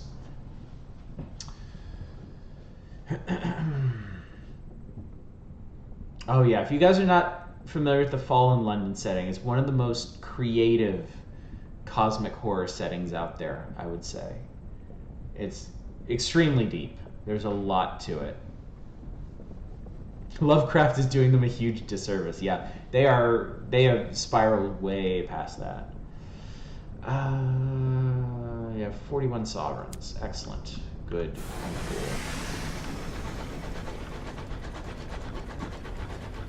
Yeah, I'm actually I'm pretty stoked about this because it already feels like combat's going to be more skill based in this. I always dreaded combat in Sunless Seas. It was such a miserable experience. Wispy condensation trails across the sky, ghosts of passing trains. I think this is where we want to be. New Winchester, here we go. New port! It crowds the windows. We dock. Alright, we made it. Coast in the bustle, the din, the soot, and the steam of Wolvesey Station is clogged with other engines, scrappy mining locomotives from Lustrum Way, weathered explorers gleaming with frost, sleek company vessels with bright brass fittings. The brusque station master bustles over. I must speak with your captain, the usual formalities. Look to the Orphean's doctor. Well, our captain is no longer with us. Orphean itself feels suddenly more empty. Station master looks confused. Captain Whitlock has just passed. Ah, he says neutrally. Sorry to hear that. Very sad, very sad. He waits for what he considers an appropriate minute and a half before continuing. Alas, even amidst tragedy, the cogs of bureaucracy must turn. If Captain Whitlock is deceased, the station authority require their answers from the first officer. It will be relatively painless. Name, background, purpose of visit, etc. Shall we begin?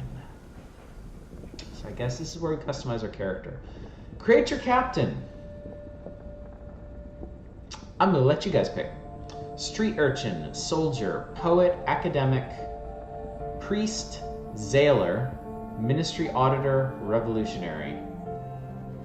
Looks like all of these are pretty valid choices.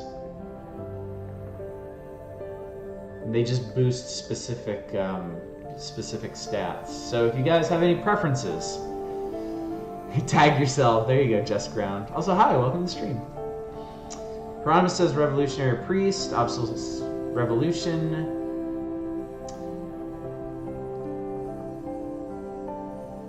Revolutionary is leading presently. Any other votes? Take a quick swig. Today, London lies between the stars. Her new empire unfolds across the heavens.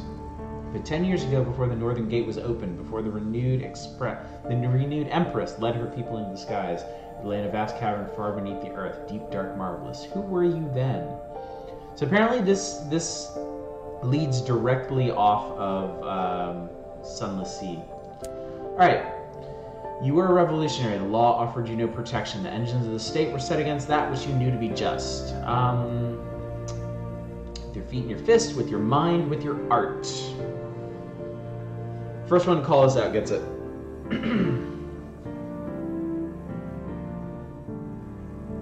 Increases your iron and affiliates you with villainy. Increases your mirrors and affiliates you with academy.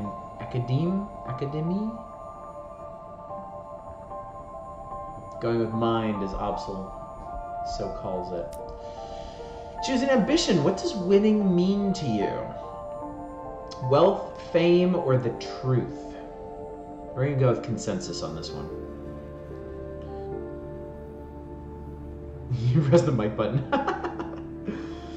To win, gather substantial retirement fund, acquire lodgings, gather stories of your exploits. Be warned, this is a demanding ambition, best played by a lineage that has already completed wealth or fame.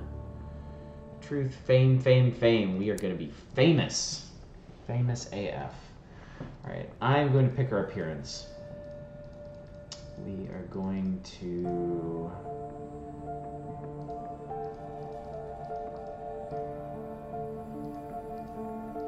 Wow.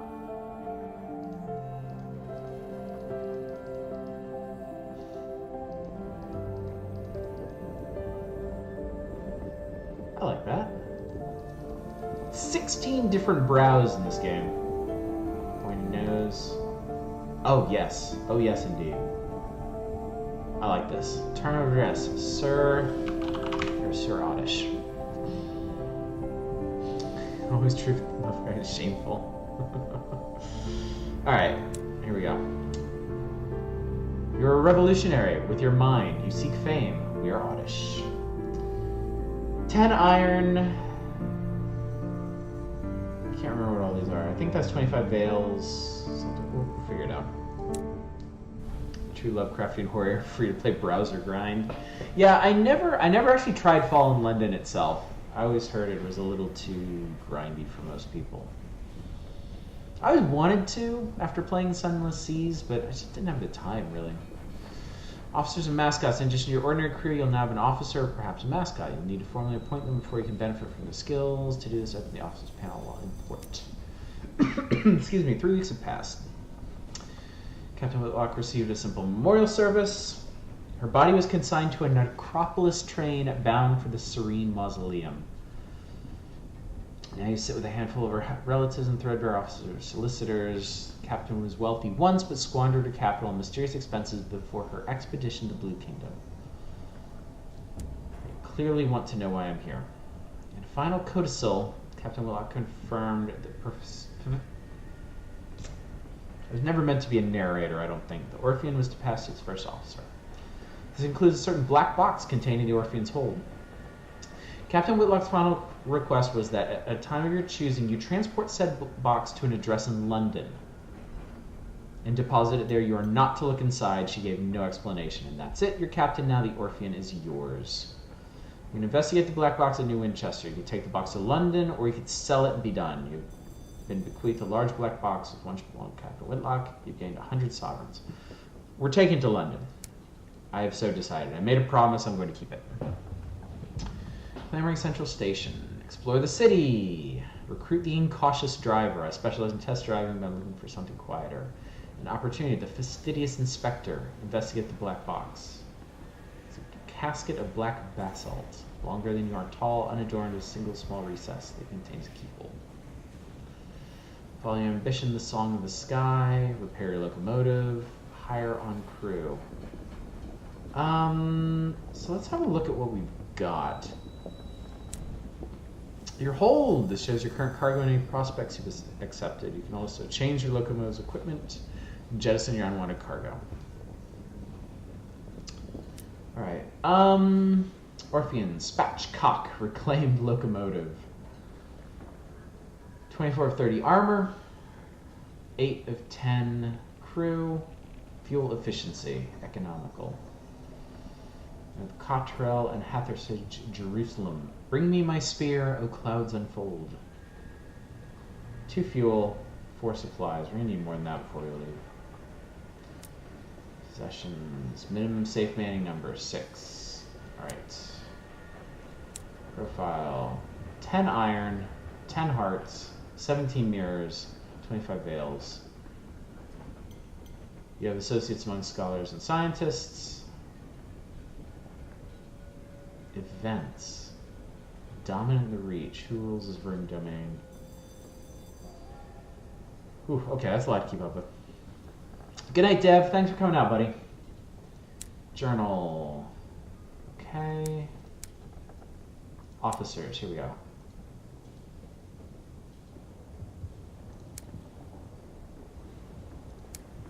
Stories and shops. Wolvesey Station. Okay. So then. Let's see about hiring crew. Today, New Winchester is abuzz with the rumor of famous tackety captain's turntail and fled back to London. Promised a generous pension and a full pardon in exchange for selling secrets. His crews are at a loose end and under a cloud of suspicion. Will they ever find work again? No one else will have them for costs of around. Interesting. Let's do it. Initially, the crew members are suspicious. They think you might be a journalist for the Gazette. They're happy to drink on your coin. When they arrive at your engine the next day to sign the papers, they come with headaches and nausea and the last of their things.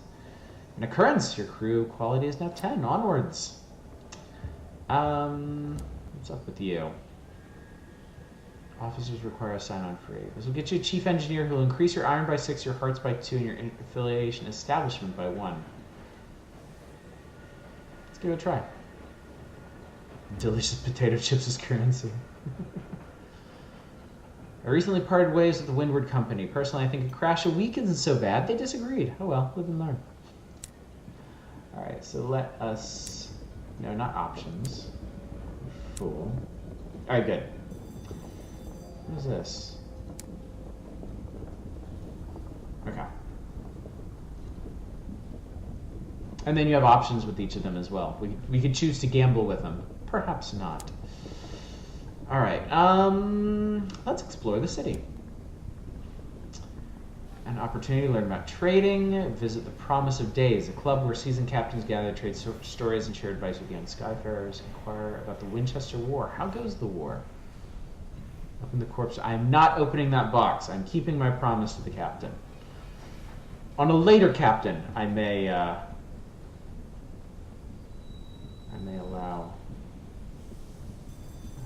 that's interesting. Let's see. Let's learn about trading. Advise you to visit the nearby pub, the Promise of Days, and talk to the seasoned captains there. Alright, well, we can do that then. Old pistons gleam on the walls. The shelves are crowded with mementos from across the sky. The clientele raise their voices to be heard among the comforting clamor of the adjacent engine yards. You may find helpful advice here. Introduce yourself. You have yet to make their acquaintance. Go elsewhere. 4 gather at the usual table. Masked citizen, a libertine, polymath, and pioneer. The neo-nocturnal artistic school. Some of the writing can get a bit word-salady if you're not careful. The bedeviled diadact, the plucky baroness, and spatchcocker Meg, who hunts monsters. Of course, everything out here is jolly dangerous. Few risk the skies for opportunities on the way. Collect port reports from places you visit and deliver them to Victory Hall or Company House. How to make your fortune through trade. What about markets? How to buy and sell. You can sell, not buy, any trade good in a major port. Lesser ports, you sell single good. You can see, okay, so we have to find small ports, buy stuff there, and sell them elsewhere. I'm curious about prospects. This is apparently new for Sunless Skies. Biggest port in each region has a bazaar where captains do business. You'll learn people at other ports prepared to pay over the odds for a commodity. When you accept the commission for a prospect, it's yours. Another captain will pursue it. You have to source the goods yourself. Accept prospects in the bazaars at major ports. You can accept up to 4 at once. You may review and abandon them on the locomotive screen. Do you know of a good prospect? As a revolutionary, you'd be thinking about what's best for the revolution. Post on Twitter. Host at Magdalene's needs an urgent delivery of seeds, paying a pretty penny too. Get to the bazaar straight away, put my mark against it. Port Avon. Broker in Port Avon is selling cheap seeds. Trippy chap, God knows why. His face looks like he's been pushed through a mangle. Port Avon lies to the north of New Winchester. Magdalene's lies to the northeast. Alright, so we head north, buy seeds, sell them to the east. We will do that. Alright, excellent. So let's go accept that.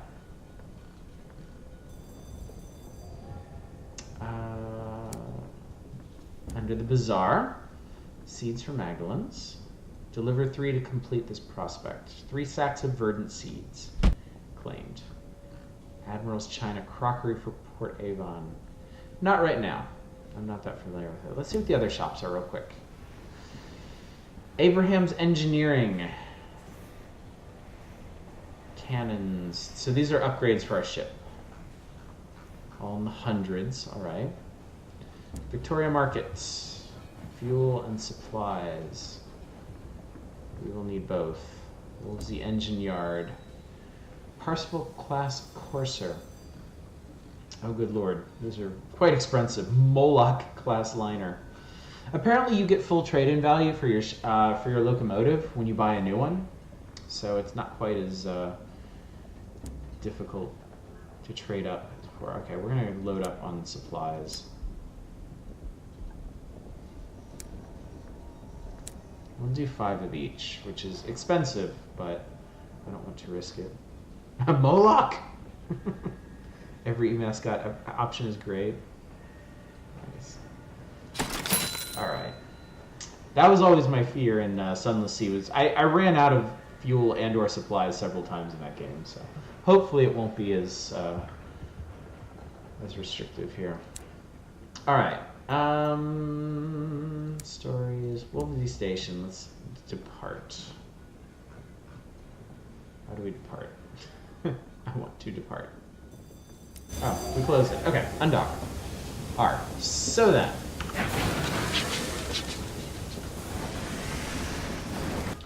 So, Blue Kingdom Transit Relay. So they said north and northeast. So we'll head up, wow, look at the legend here. Station platform, wonder, horror, something ghastly, something grave, something that glisters, something to crave. Transit relay. Alright. Okay, so we're in the market for some seeds.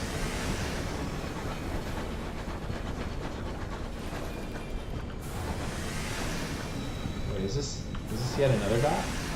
Hang on. Victory Hall. Ah, okay. Let's see what this is. Hey, Cornuto! Wargroove was excellent. It is very much a spiritual successor to Advance Wars. It's Advance Wars with commander units. And deterministic crits. It seems like all of your units have a specific way to get critical attacks out of them. So yeah, it was very, very good. I'll put the VOD up on YouTube immediately after we're done tonight, as always. So you can check it out there. You can check it out here. Yeah, I was extremely pleased, and the art is fantastic. The assembly, a coalition of independent-minded settlers, colloquially called Takides, gather and argue here. Deliver port reports. Visit Victory Hall. Take a look around. Deliver port reports. Surrender your contraband. Take a look around. Today the chambers of Victory Hall echo with shouting. Okay. So it's just, basically this is just where we drop off port reports. Okay. Undocking. Moving on. Yeah, so far I really love the way this controls. Wow, there's ports everywhere. Company House. This is perhaps the alternative to that one? Local headquarters of the Windward Company, London's proxy in the Reach.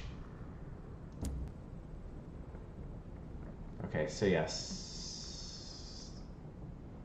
Okay, so that other one is like a coalition of settlers. This one is like a mercantile company. So same deal. Okay. Wow, we got a lot of people watching at the moment. Hi, everybody. Welcome to the stream if you haven't been here before. If you're enjoying this, I do variety nights of new and notable games every Friday night. So drop me a follow and you will be notified every time I'm on Takedy Scout. UCE Paper Tiger. It's cute. I do a lot of stuff on this channel. It's very much a variety channel. Since I'm mainly a reviewer, doesn't look like there's anywhere to dock there. Let's see. North and northeast. Yeah, that's all I've heard about today is EDF and the new Humble Bundle. I've watched some playthroughs of EDF, and I don't know if I'm watching the wrong people or what, but they never seem to get very, very into it. It might be because it's, like, I understand it's kind of janky, like, Japanese shooter.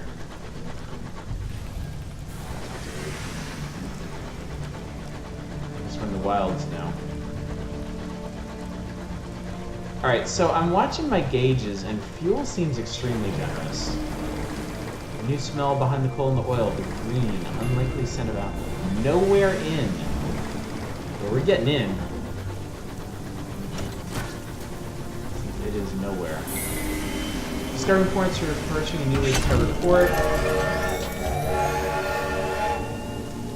New port. Oh, this is Port Avon. Nice.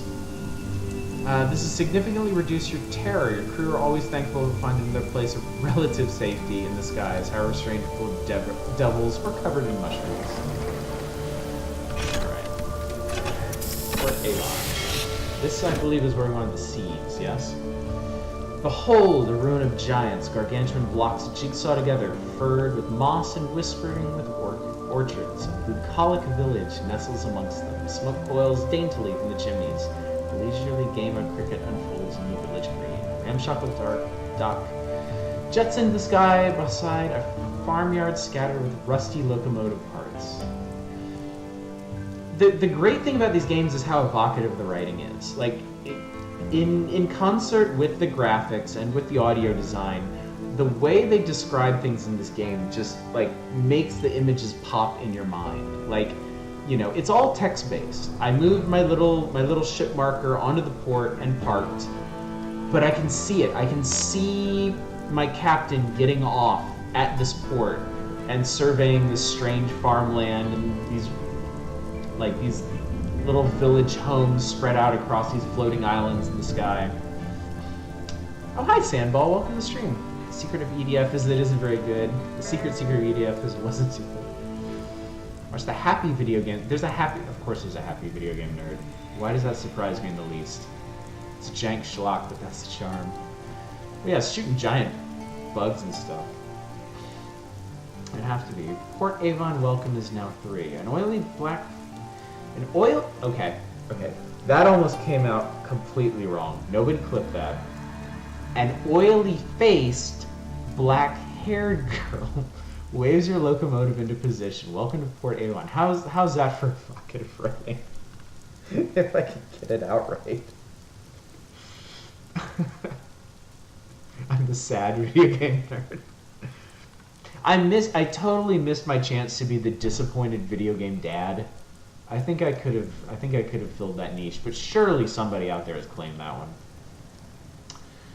A rich knot of scents greets you, leaves and wood smoke enriched by an infrequent but pungent intrusion of goat. Port Avon welcomes new visitors, but your novelty will wear off the more time you spend there. When you visit in the future, you may need to bring something to keep them friendly. Interesting. Alright, exploring Port Avon will wear down your welcome. Here you can restore it, allowing you to stay longer. Let's write a port report.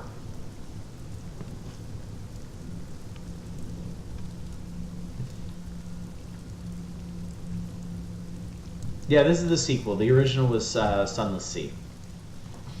And already this is a huge improvement. And it doesn't really feel like you need to have played Sunless Skies to play this one either. You can probably just skip straight to this one. Alright, looks like there's nothing else to do here at the moment. Recruit a repentant devil. He's looking for passage. He's looking for passage he claims to be useful. Oh, I need 100 sovereigns for this dude. A signaler who will increase your iron by 4, your bills by 4, and your affiliation establishment. Perhaps not. Alright, stories. The village green. Part of the village surrounded by orchards of real apple trees that were shipped through the avid horizon as seeds. Take a relaxing stroll around the village. Okay, so I had 3 welcome. Before we do this, let's have a look in Nowhere Inn. Let's check out the Nowhere Inn. Fluvial crime. Sad video game dad is all our dads. We don't need more of our dads. Not being happy the games came out from Mario 3. Preach it. Try to get through Sunless Sea twice, it still breaks my heart. I feel the same way, Cornado. I enjoyed my time playing Sunless Sea, but I know, straight up, I will never beat that game. And I will never know most of the storylines in it either. Read a work of speculative fiction. Appreciate an amount of cider. Speak to a short-sighted cryptozoologist. Interesting. Intercede in a mushroomy matter. Oh, the Blemigans. I remember them.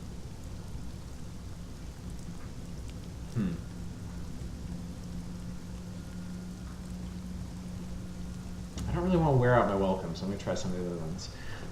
A tiny figure weighed down by 2 backpacks and a heavy duffel coat looks through thick glasses and are mapping up at you. Excuse me, I need passage. I don't suppose you could help me. I'm on the trail of unusual beasts. I can pay you for your time. Where do you need to go? Trader's Wood. They say there's all sorts of living in the place, and I'm sorry. You've agreed to escort. The short-sighted cryptozoologist almost boarded someone else's locomotive. A kindly stoker guided her the right way onto yours. What happens if we head upstairs? Request membership. Can I be a member? I suppose we could countenance the application. Of course, membership is not a matter of mere money. No, no. It directs your attention to the trophies. Most are old, musty, neath creatures, deer, foxes, and a bear. Hunting for the hunting club. You need to bring back a Kenton-carry trophy. Chorister. Scribe spinster. Those all sound incredibly dangerous.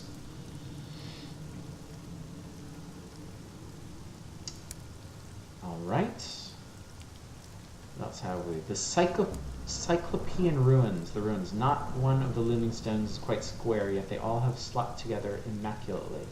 What palace was this? What giant king made his home here? And why did he abandon the vast stores of souls that locals sold? I'm sorry. Why did he abandon the vast stores of souls that the locals still quarry from beneath the stones? Perhaps you might risk a furtive excavation of your own. Actions hero alert, you're welcome. 42% chance of conducting a nocturnal excavation. 28% chance of enjoying the picturesque surroundings. Perhaps not. Alright. Let's hit the bazaar. I don't have enough money to buy seeds. I should have thought of that. I really, really, really should have thought of that. Sell for half price. Christ almighty. Alright. We'll have to come back in a bit. We'll do a bit... souls are a mineable resource, of course. You can conduct a few nocturnal investigations with my own haste spellbot. Sounds like a plan. So, let's go look for some more ports, turn in port reports, and then we'll come back and we'll do the prospects. And we might also find traders, whatever, that our rather confused passenger was interested in.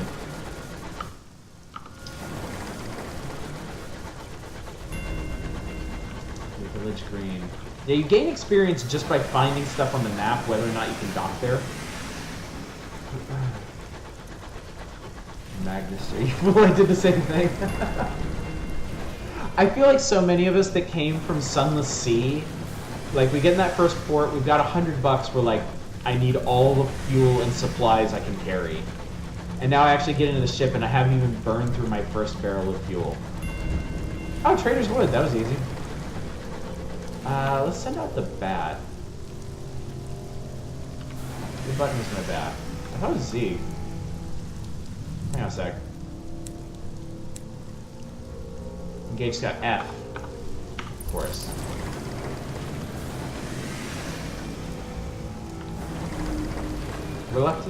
Reluctantly, your bat confesses to having found something.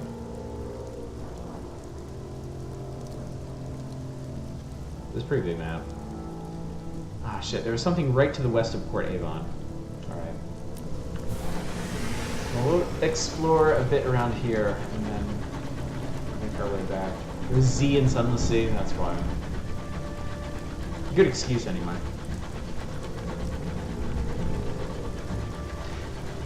The colors in this game are really striking. Sunless Sea was a very dark and grimy game.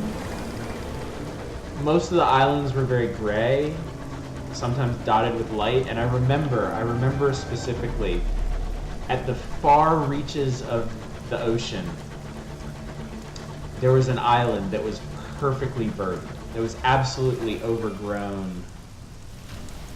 That's wrong.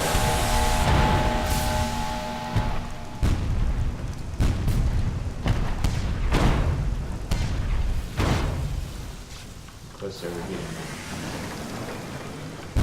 You thought better of this engagement, sir? No, you have not. And I shall consign you to the depths. Wow, the animation in this is fantastic. What the hell is that coming up behind me? Who are you? Okay, he's gone. That's an enemy. Oh! Oh, Christ.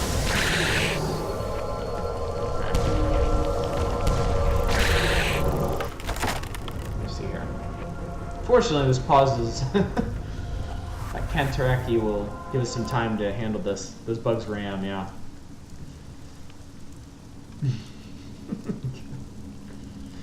No, I mentioned this earlier, Cornelia. The combat is way, way, way better in this because you can turn, you can strafe. It's all very responsive.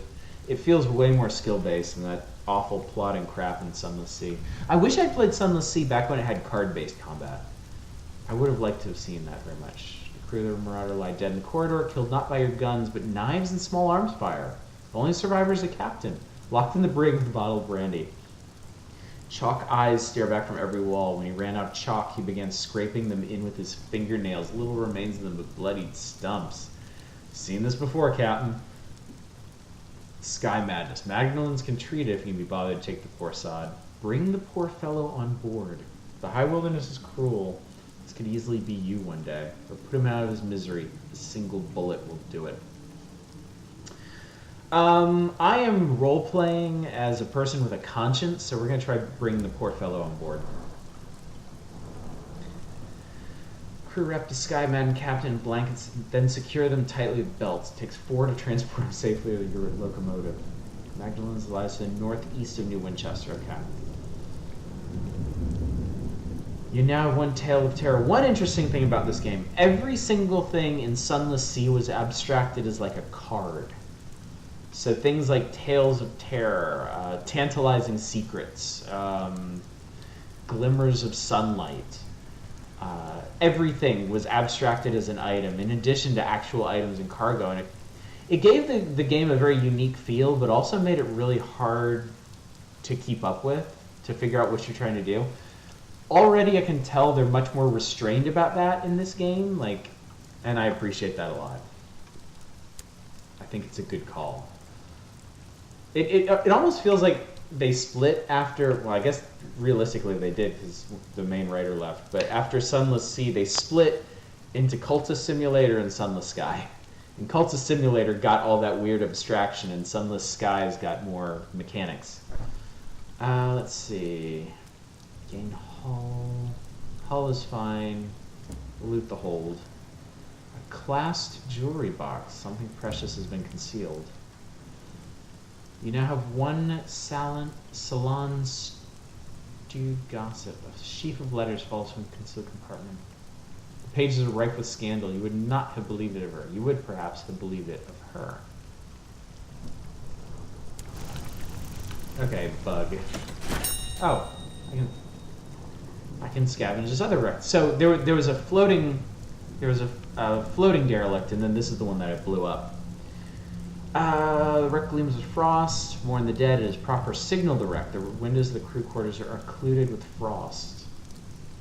You need 10 crew for this. 33% chance of success.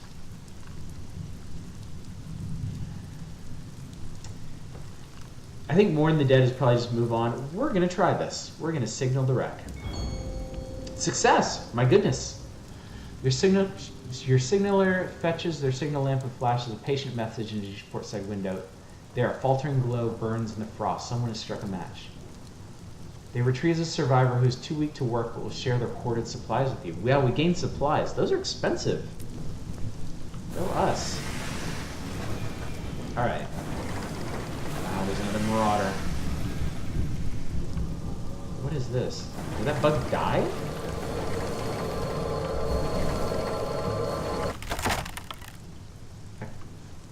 Kenton Carry placated.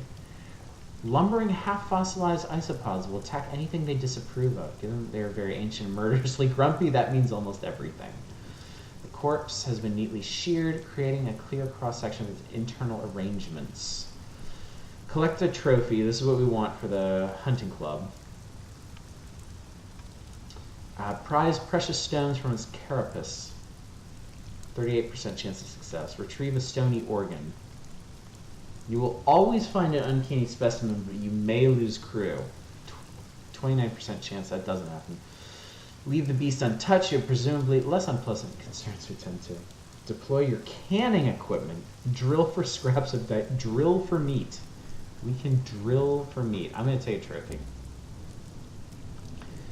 The crew set about the creature with hacksaws while quartermaster prepares a board. The hunting club will no doubt wish to replace it with something finer in mahogany or bronzewood, but this will do for the moment. I hope you guys don't mind me reading out all this stuff because I love reading it. I really do adore the writing in this game. I had a feeling I would. I liked it so much in Sunless Sea. It's not quite as eccentric as it was in Sunless Sea, but that's okay. It's still close enough for me.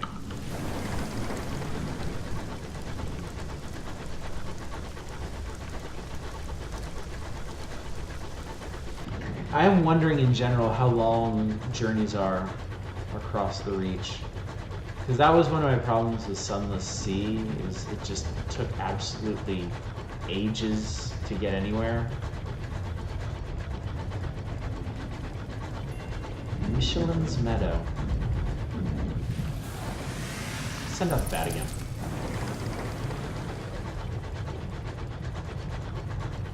Your scout has nothing to report except that the sky is vast and the winds bite. We're being followed by something.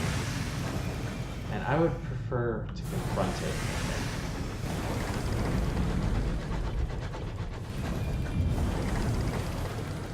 I thought I was being followed by something. Still haven't played House of Many Doors. I have not. I remember Strix with... Wow, we took a really circuitous route. And I think where I wanted to go was just like right over here. Let's see if we can get back to Port Avon. The sound design is really cool.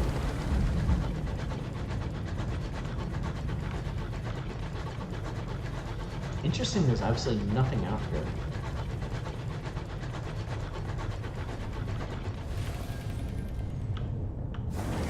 I wonder if the map is as randomized as it was in Sunless Sea. Sunless Sea randomized by tiles. The tiles were constant, but their arrangement into the world map was not. Looks like we found something.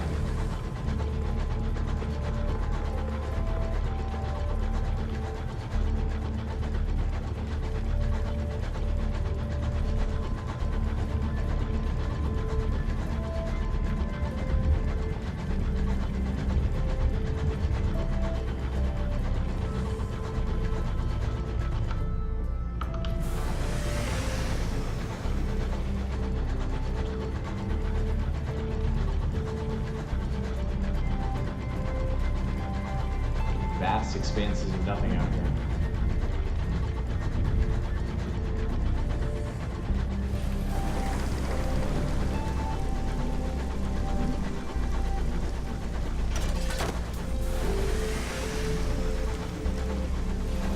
Is that? No, it's slightly different from what I crashed into.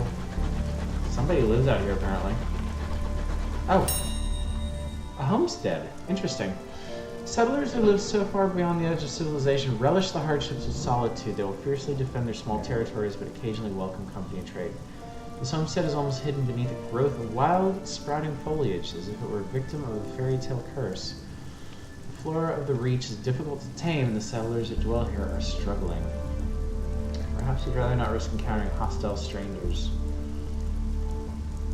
Unfortunately, all we can do is trade them some munitions. Said we'll be leaving.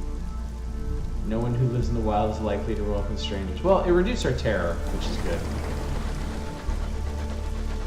Terror claimed me a few times in Sunless Sea. Usually when things just went incredibly badly. Cuddles Comb, a spidered signal box foggy with webs, once was part of the Isambard line, an old folly. An abandoned signal box.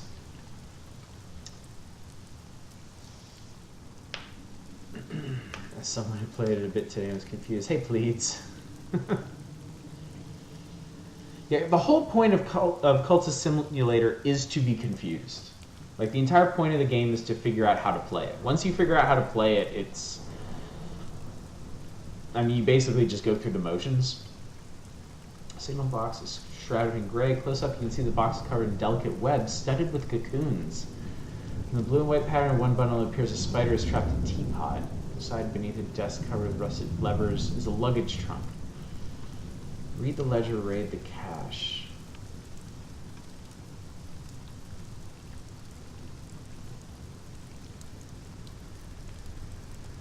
Captains in dire need can borrow from the cache, but custom dictates they must later replenish. Read the ledger. You will gain a vision of the heavens or sky stories.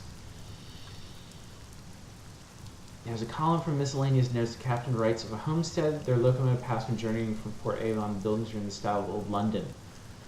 Nostalgia brought the crew together after a near disastrous encounter with a chorister bee. Now 2 sky stories.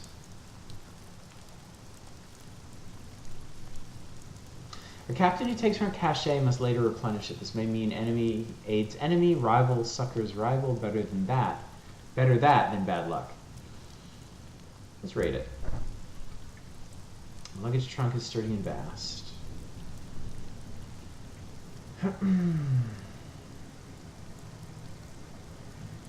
The burrower below's attention is elsewhere.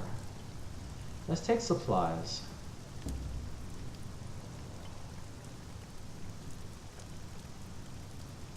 Two engineers carry the crate from the signal box to your engine. The quartermaster will add it to your stores. Should you write in it and accrue a debt, or take it without leaving a record?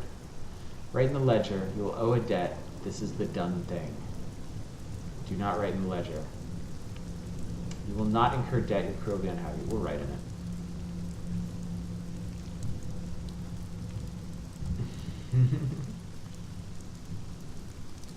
Yeah, Sunless Skies is already very promising.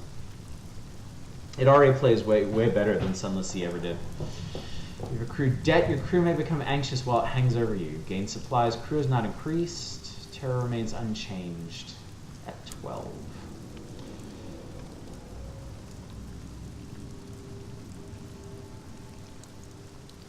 What can we resupply it with? Restock the cache with fuel. That's an excellent deal. Because supplies cost like twice as much as fuel, and we're not burning hardly any fuel, so let's go ahead and do it.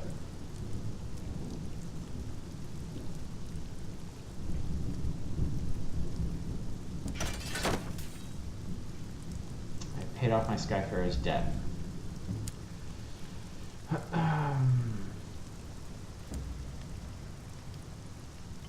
And we leave. So that was interesting. Oops. Actually bumped that.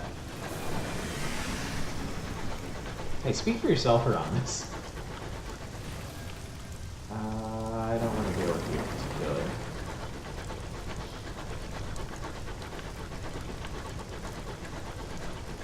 I am aged like a fine wine. Oh, we can't.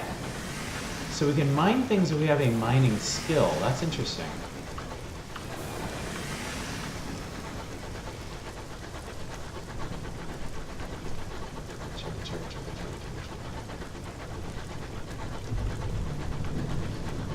Yeah, I mentioned earlier there was a, keeps recognizing these homesteads.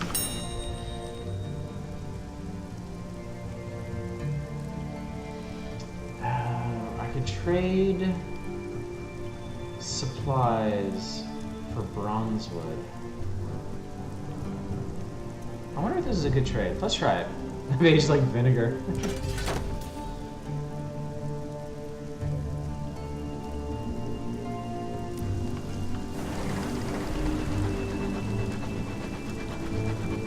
Alright, we made it back to Port Avon, which is not where we need to be. Let's head east from here and see if we can find, whatever the hell it's called. It's like a fine milk. An 86 bagged milk.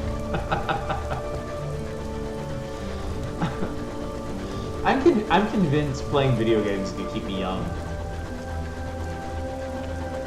Like, I'm not, I don't know, I'm 30, I just turned 36 years old last month. I don't really feel it. Because I'm still doing the same stuff that I did like 10, 15 years ago. So, like, whatever. I don't need to worry about that shit. I worry about enough stuff already.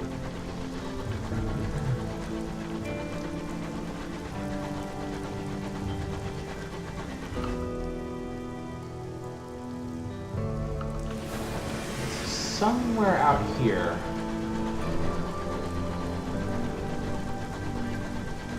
Should be the place we're looking for. I'm 33 and I feel like 28-year-olds that hang out with their old people with real good jobs going there. You know, dude, I've nicknamed the vampire. I'm sure he appreciates that. These giant fungi. Okay, it's gotta be north from here then.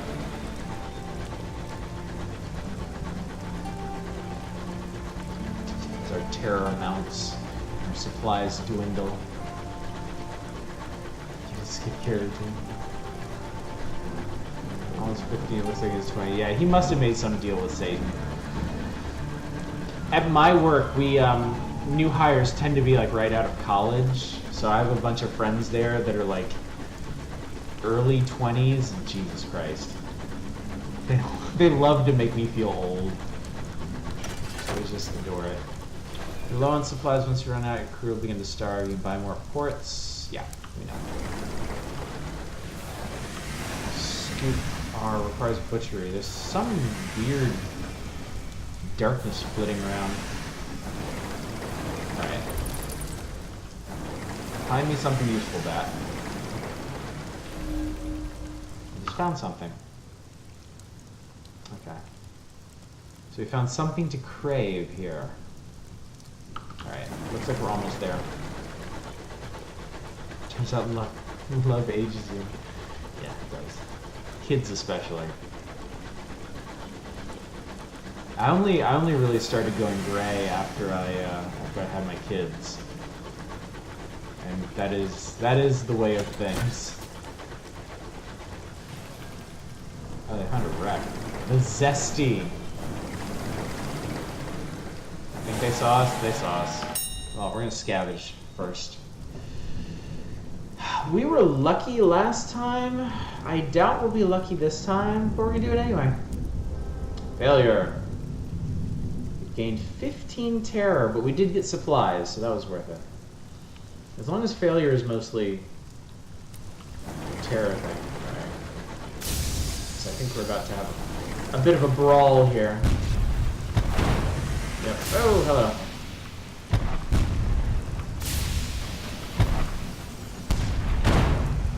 So it seems like combat is mostly about managing heat. Because I can dodge this guy all day, but it boosts my heat slightly. Oh yeah. Get a bit high up.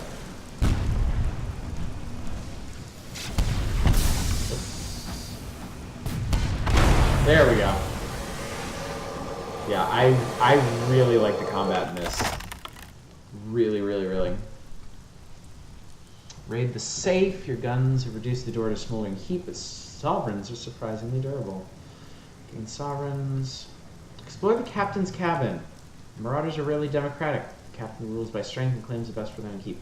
We're going to seek some unusual items. We got a 64% chance. Paint your train red and then you can move 3 times faster. No. We did Battlefleet Gothic weeks ago. Success! Oh, I got more salon stewed gossip. I wonder what I can do with this. The cabin door did not survive the onset of your guns, nor did the captain. You have to tread carefully. The carpet will not be saved.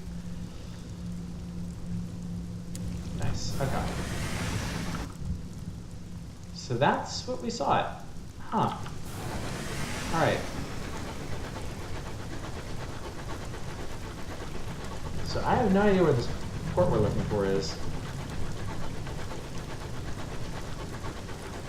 I guess we'll head back to the south, and then... So I'm thinking we'll probably, we'll head back to... Yeah, because it's getting a bit late. We'll see if we can make it back to New Winchester, take kind of a circuitous route there. Hopefully find some new, always eat your crew, always. Hey Dracnil, hey From Quartering.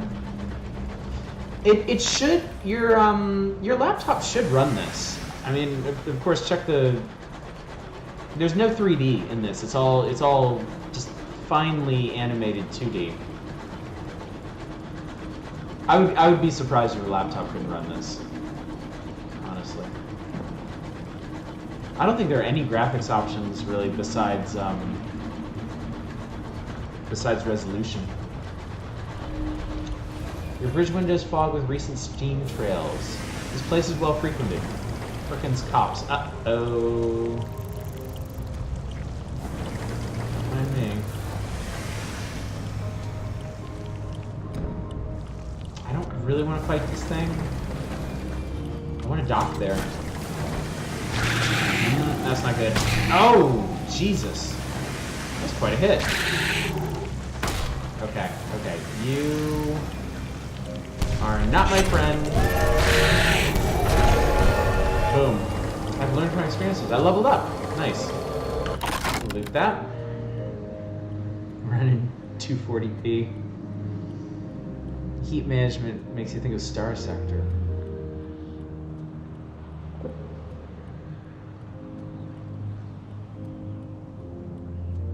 % chance, 29. Let's see if we can prize precious stones out of it. Partial success. I didn't know you could get partial successes in this. We gain sovereigns and also terror. Onwards! Oh, Jesus God. That's probably less than ideal. Ow. A star-maddened explorer. Okay. Doing brace valor.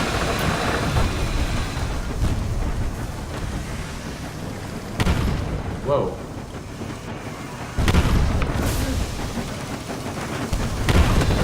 The thing is, this guy's ship looks really deep, so I'm making me nervous. I'm not sure I can take him out.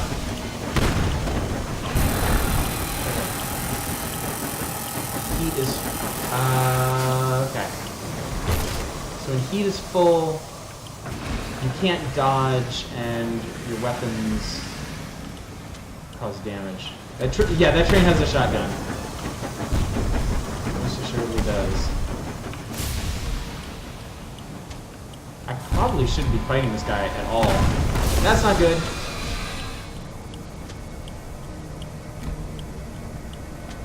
What the hell just happened?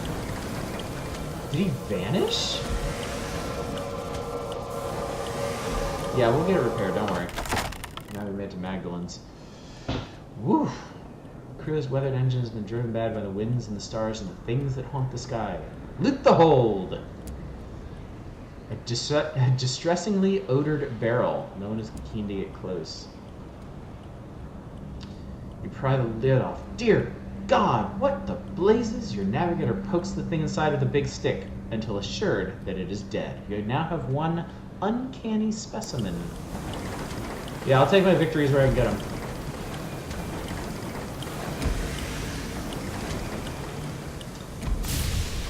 I should know. Okay. There we go. The House of Small Comfort. Magdalene's is the closest thing many Skyfarers have to a home. It offers services to alleviate the strain of a life spent too close to the stars. Drink the barrel, eat the specimen. You're so helpful, Hieronymus. I would totally hire you on as my first mate. Magdalene's House of Small Comforts. The Oniric Chambers treat your nightmares. The Solace Chambers treat your terror. The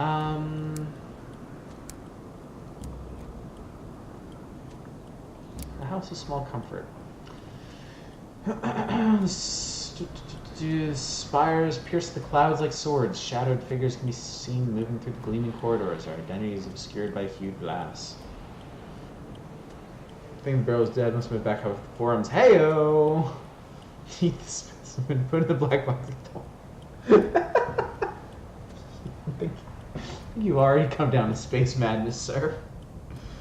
Oh my goodness. We'll deliver the sky-maddened captain. Surely they can help him. The nurses bring a stretcher to carry him from your train. He'll receive the care of Magdalene's finest. Their finest with a sense of charity, given he has nothing on him to pay for the ministrations. Delivered. I have a vision of the heavens. Terror is reduced. Gain 100 experience. So, basic, simple quest there. A meeting with the amenable host. He knows your name. The host will see you now. He has requested you by name. Then we shall do the thing. An attendant escorts you through the dazzling violet corridors. The host's red door is always open. The attendant leaves you just as the clock begins to chime. The amenable host reclines on a couch of crushed velvet. A goblet of sparkling wine in his long fingers. Somewhere in the tower above him, the great clock ticks away. Listen to the amenable host's request. He beckons you close. His voice is soft and sibilant, like butter melting in candlelight. A guest who has become rather too attached to a particular attendant. He always requests that the same attendant appear in the exact same guise. He reiterates the aim of Magdalene's, a place of healing and respite. It is not meant to feed obsession or self-indulgent self-loathing. A guest brings sickness. I would have him purged. I have a dossier on our guest if you're interested in helping. I'd like to talk to you about a difficult guest. Take the Lachrymose guest dossier.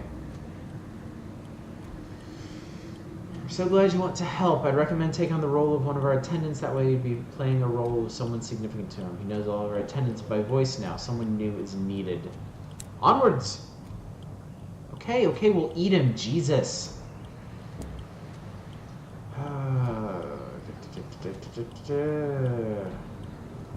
Let's see if we can deal with him. How do you plan to deal with him? The treatment chamber has been emptied for you should you wish to adopt the guys from his past. Alternately is stood right there. He does not seem to have noticed you. Approach this directly. Disguise yourself as his mother. Disguise yourself as his lover. Anything as long as it gets rid of him. What would you guys like to see?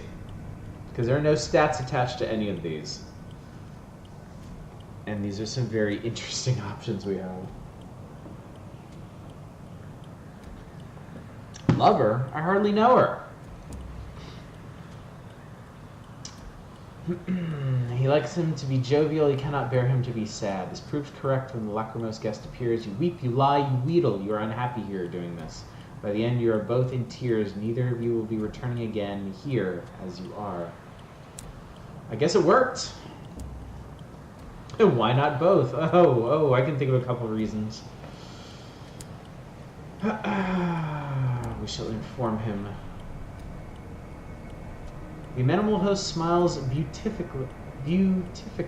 Of course, my staff will be pleased. It is a risk of our trade when our clients can no longer separate identity and illusion. It's seldom pleasant. There's a trap any of us could fall into. His face darkens briefly. Here, take this. He fishes around beneath his couch for one of his goblets. It'll fetch a pretty price. Take it with my thanks and do visit us again. You gained 100 sovereigns. Jesus. Nice. Let's speak with an attendant briefly. The scream of a boiling kettle. The attendants are on break.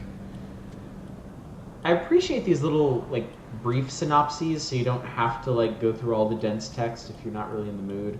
Of course, if you're sitting down to play a game like this, you really should be in the mood for something dense and literary, but you never know. All right, Cornudo, thanks for coming out, buddy. Yeah, we're gonna be stopping this one after I finish exploring this port and move on to the last game of the night, which is Earth Atlantis. So if any of you guys in the audience are newcomers and you're enjoying this, I do a variety night every Friday night, so feel free to drop me a follow so you can be appraised when our next variety night is on. Of course, I do stuff other nights of the week. Let's write a port report, so we'll have it ready. Observe guests. Yes, I know it's not the real thing, but I'd like a sense of closure. What rot. You want to argue over the will again. I've told you once I'm not giving up the spoons based on a charlatan's say-so. Do be quiet, please. Goodness. Yeah, Yakuza Mondays. Right now, we are doing a full playthrough of Yakuza 0 every Monday.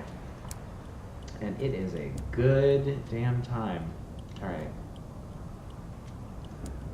What do we have here? I will decide on this another time, I think.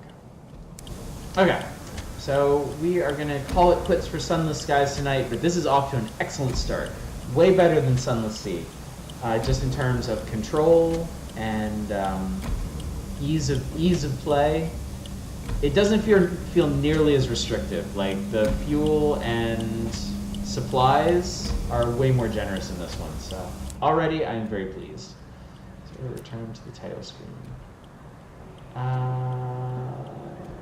Yes, I'm sure. So yeah, we do Yakuza Mondays. Right now we're doing platformers on Wednesdays. I picked 2 or 3 platformers, kind of similar to this, doing early impressions of them. I did play almost the entirety of Cuphead this past Wednesday, though.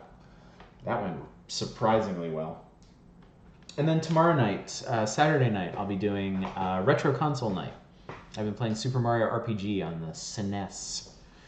So if you're big on retro games, that would be the night to show up. I start an hour later on Saturdays, 10 p.m. Pacific. Other nights on 9 p.m. All right, last game for the night. All right, I'm guessing you guys are pretty familiar with Wargroove and Sunless Skies going into it. The final boss stomped on all of our balls, yeah. Actually, I grabbed a, I got another controller. I had this at work, so I brought it home. And I was practicing last night. It's still really fucking hard. I don't know how long it's going to take me to do Dice King, but yeah.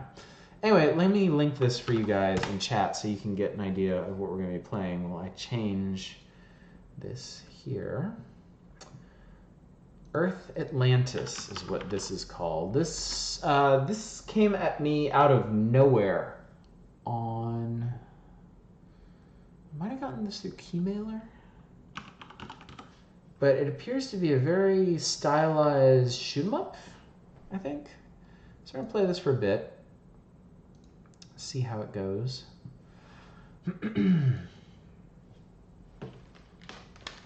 It's a Unity game, I believe. It has the little Unity launcher before you fire it up.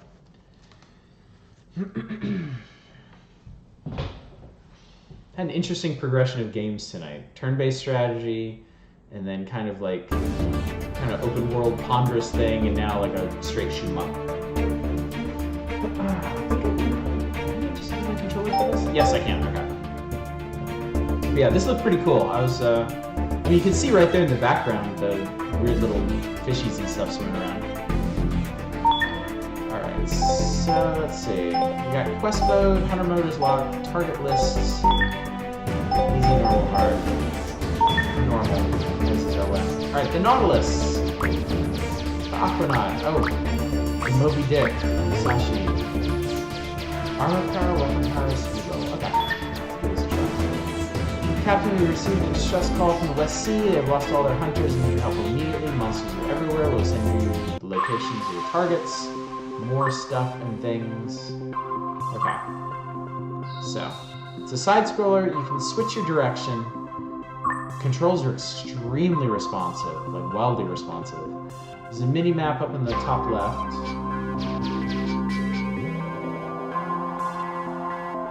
It appears to just be a 2-button game. Shoot and turn.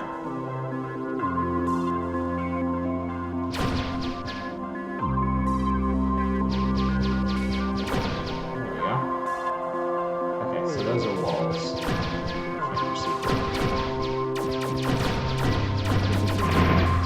So all the sea life appears to be mechanical. I was not expecting that.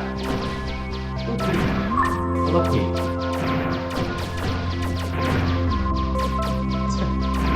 That guy shoots rockets. Very friendly sunfish. Oh, mechanical octopus.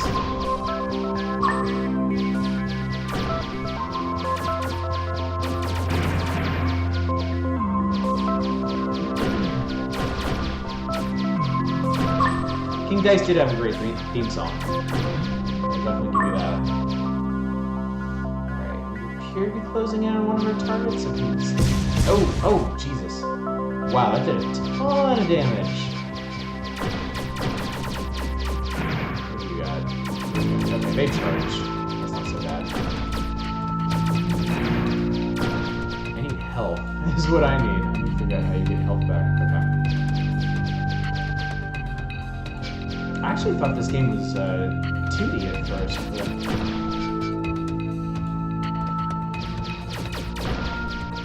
Oh, Jesus. Okay, too many. I wonder if there's a way to get back health from this. Oh, there they are. That's what I need. I guess they don't spawn until you actually take damage. Alright, so I guess we can slip under here now. Not that does us any good. Okay. Perhaps I went the wrong way.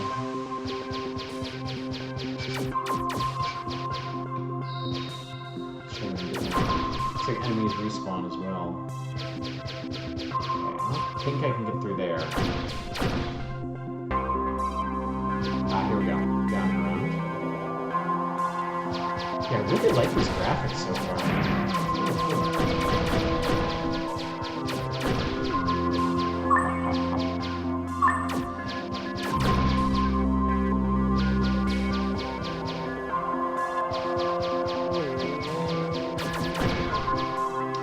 You know what this makes me think of, and it's kind of random, as this game on the...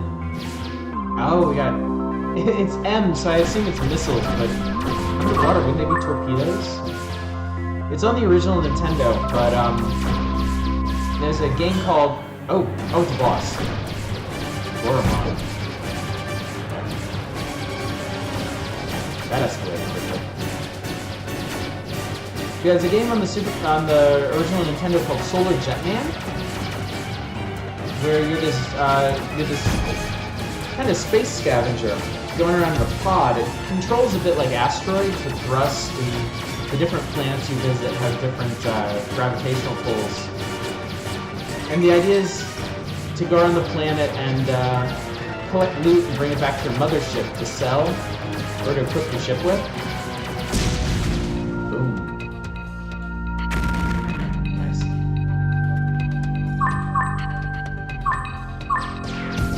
Oh, homing. Okay. There we go. That sounds good to me. And then B is bomb? Bounce. Okay. Actually, bounce is really nice too. Bitrate? Hey, welcome back, Dev. Bitrate just crap out. I don't know. Let me check. Bitrate's constant on my end, so it might just be Twitch weirding out. If you're still having trouble, let me know. I'll see if there's anything I can do.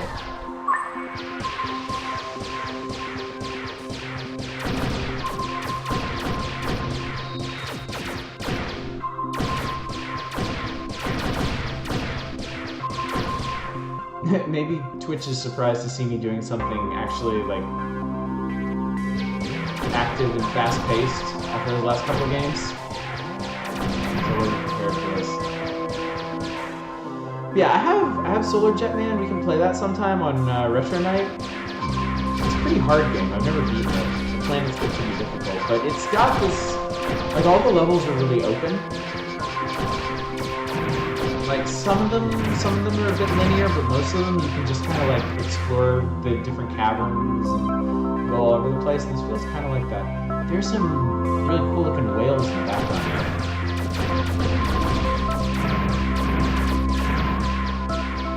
I really like how open this is so far. It's a nice take on the shoot 'em up genre, since most of them are much more, stage based. Are printing the mini discs now? Really? Seems inadvisable.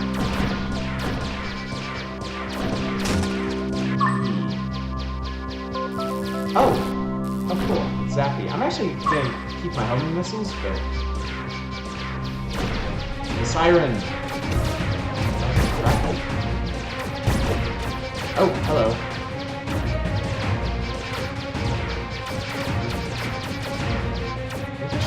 Too. Whoa.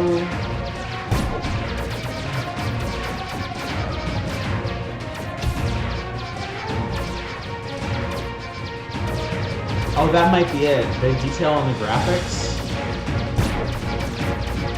I mean, the other thing is Twitch kind of determines the output bitrate for streams. So they might have throttled mine for whatever reason. I don't know. Is anybody else having, like, is it looking bad for anybody else?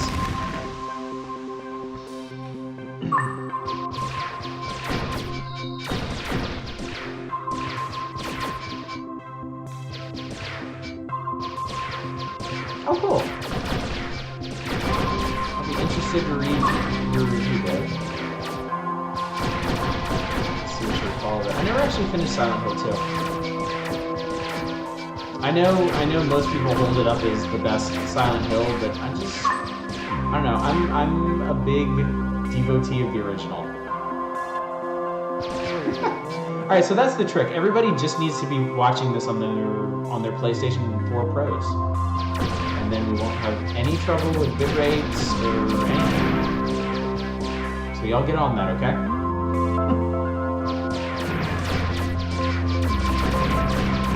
I have another game like this called, what is it?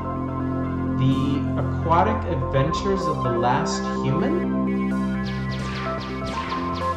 Which I think is a bit more focused on exploration. It's not quite as shmuppy. I should probably play that one Friday night. I've had it for a while now. It came out quite some time ago. Wow, he's pretty big. It came out quite some time ago, and I never got around to it.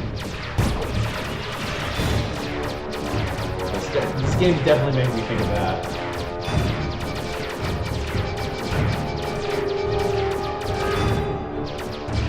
Surprisingly, not very challenging so far. Like, I feel like most indie shoot-em-ups, they tend to err on the sides and busting your balls. But this one's been really reasonable so far.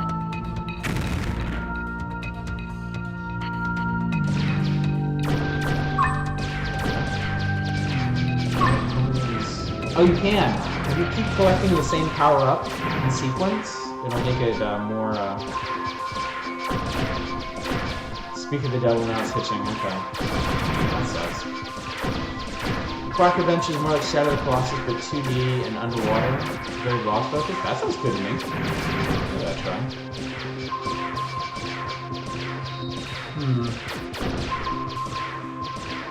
Yeah, even my stream's hitching a bit.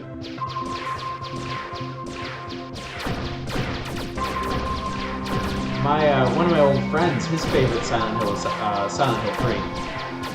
Because he liked the implications of the story the most in that one. Aquatic Adventures of the Last Kingdom.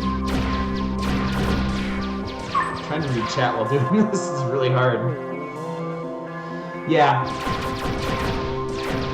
Yeah, I think it really does depend on what themes resonate with you. I mean, there are people who hold up Silent Hill 4 as their favorite. Because of the themes of, like, isolation.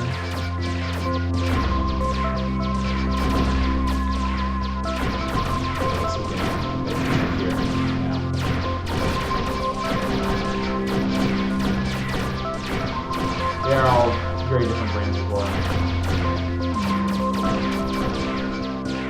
I even know a few people that hold up Shattered Memories as their favorite, which is the one I worked on. Well, I definitely wouldn't call it my favorite. It's probably one of the most unique treatments to come out of the series. Oh, good lord. And it was honestly, it was a walking sim before walking sims really became a huge thing, so I think it deserves more attention than it gets. Hieronymus, that's exactly right. They look like Monster Studio. He's one of those people that read super into that.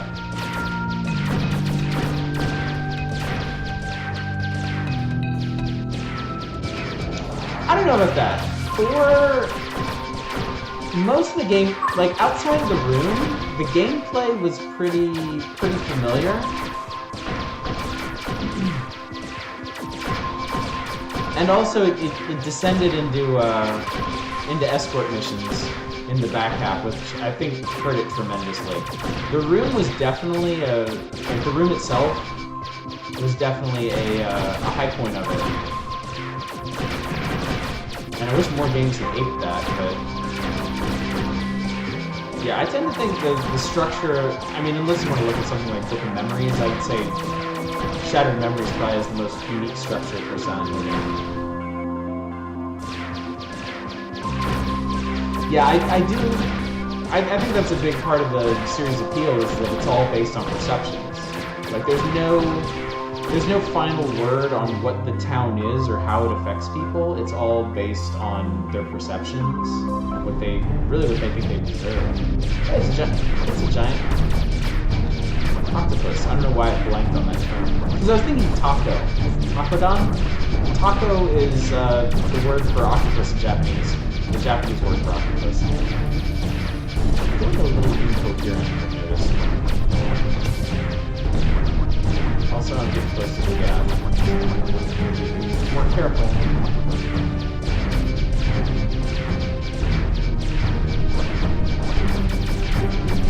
Let's try to die a bit faster. I don't know how much what's up?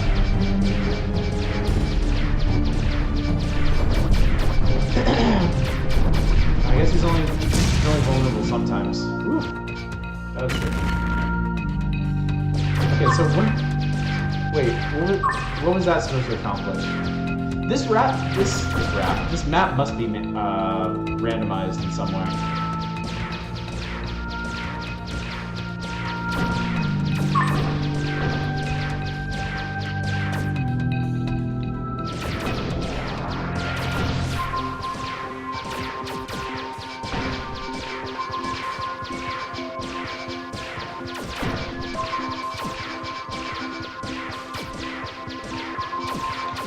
So now I'm wondering... Gotta burn off this thing before he gets to heaven. Now I'm really kind of wondering about the structure of this game.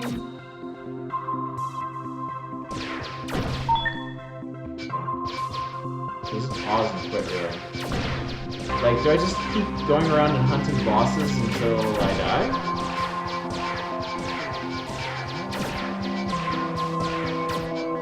There don't seem to be... I haven't seen any indications that they're like different levels or anything, so... I guess we'll just... Oh, okay, that's a checkpoint.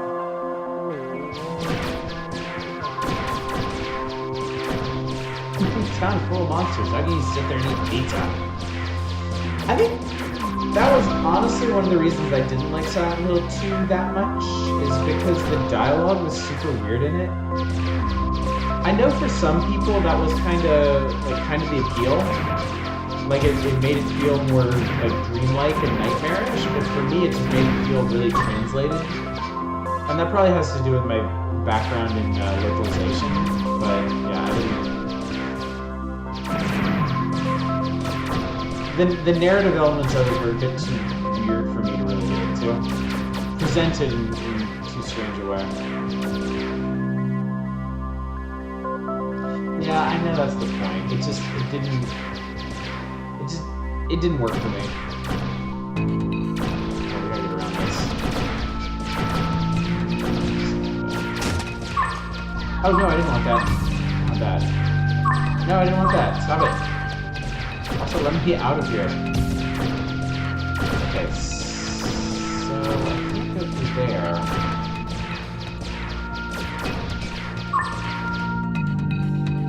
I just noticed a Statue of Liberty in the background there.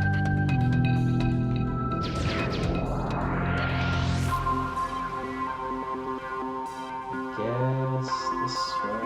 Yeah, there we go.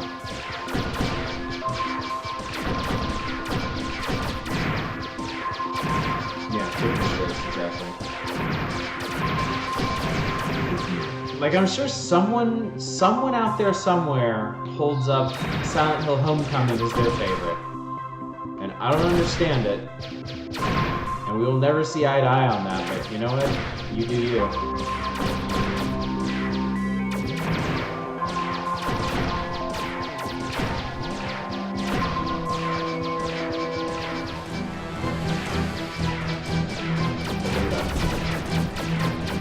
This is like a Gradius boss. The reflecting lasers.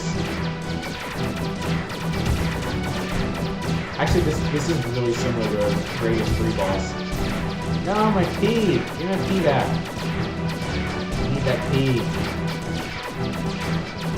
No!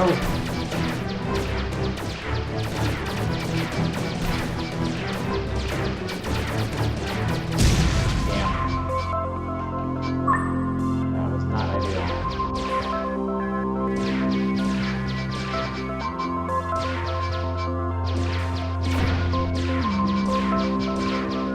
Daichi has an amazing YouTube channel.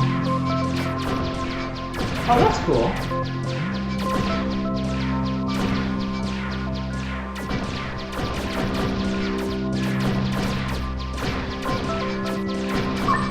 The camaraderie of voice actors is always really fun to experience. Like most of the voice actors that we use for our games and that I get to work with, they all know each other. Like they either work on the same projects, or they end up working in the same studios, and yeah, it's really fun to get them together.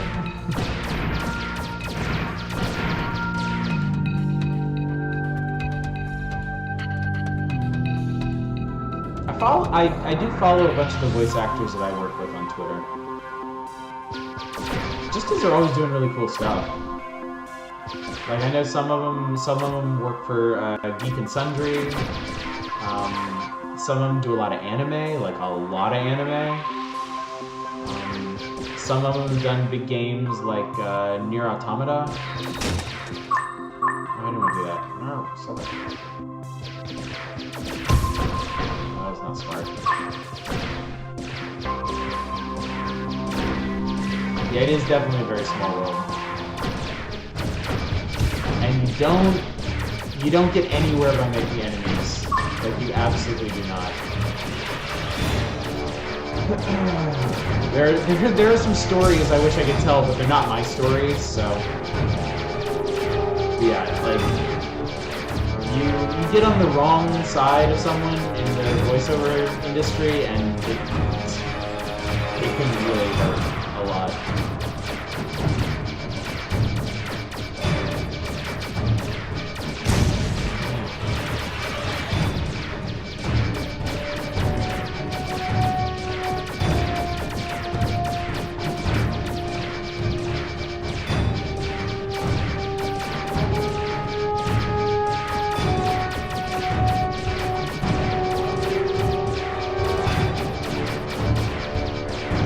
One thing that's kind of weird about this game, your ship is constantly pulling forward, like a car that's in drive.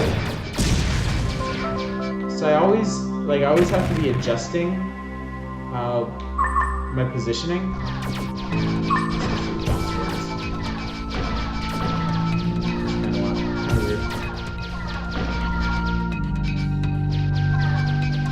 It is kind of intense. It started off pretty easy, but now they're ramping it up pretty steadily. Also, hi, Dyspeptic. Welcome to the stream. Good to see you.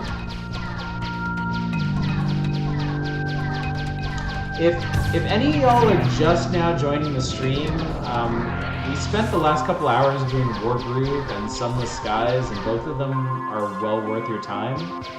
So I encourage you to check out the VOD on here on Twitch, or check out our YouTube channel, where I will be uploading the VOD permanently as soon as we're done for the night.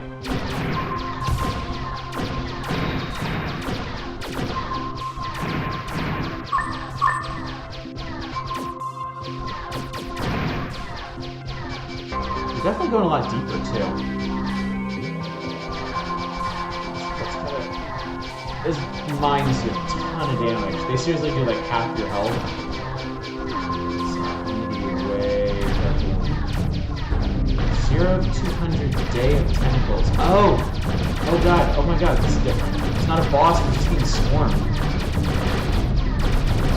That's cool. I was wondering if this game was basically just gonna be a big boss rush, but...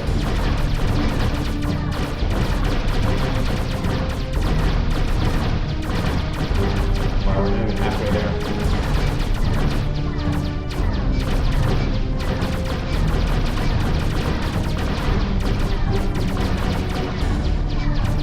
Yeah, it's pretty much full on shoot 'em up. We've got the map in the top left, and it basically marks the boss encounters, and I just navigate my way through them, fight them off. Once I clear all the boss encounters that are currently on the map, it loads new ones. So... I don't know if I just go until I die or what. I guess we're gonna find out.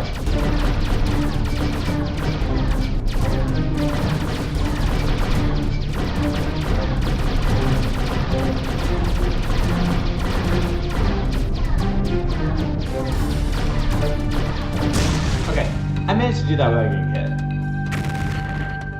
I feel pretty good about that. Yeah, you see 3 new boss battles just appeared on the map.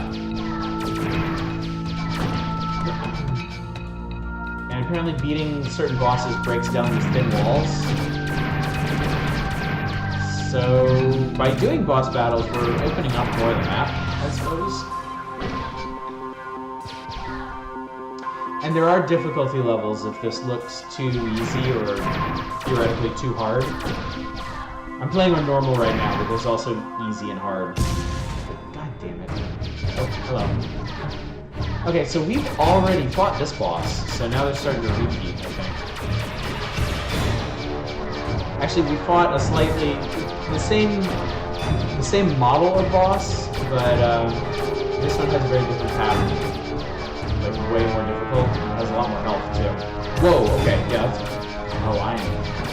done for. I don't see this one working out.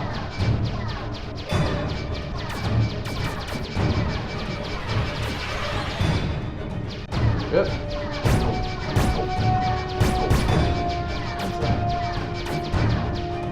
Don't do that crap. Take that.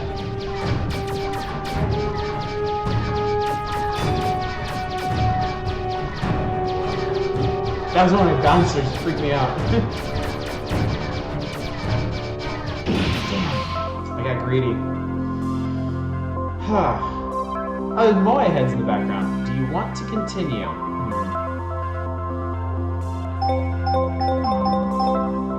Yeah, this appears to be what the whole thing is. So if we choose to continue, let's see what this does. Those guys are still locked. So there's 4 ships. I've only got access to one right now. Monsters everywhere. Send you locations of targets. Be careful of pirate ships. Okay, so that was a checkpoint.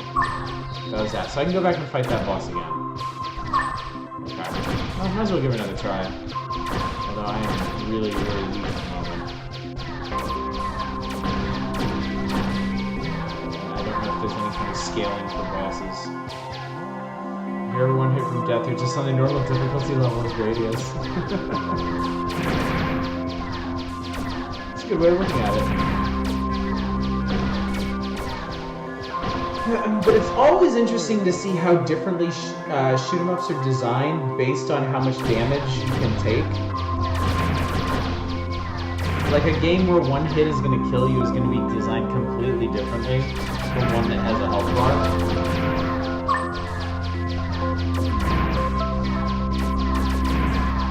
I always thought the weirdest example of that was the Metal Slug Advance game on the GBA, where you actually had a health bar instead of just dying in one hit. I never really understood that. I think I need to go deeper, actually.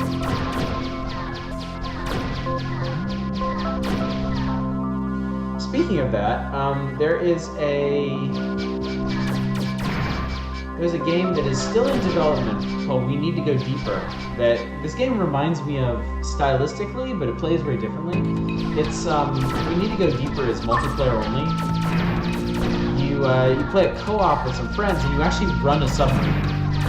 Like you and your friends, each man different stations on it. You can run around inside of it and like repel borders and repair holes in the hull. And the idea is to go as deep as possible.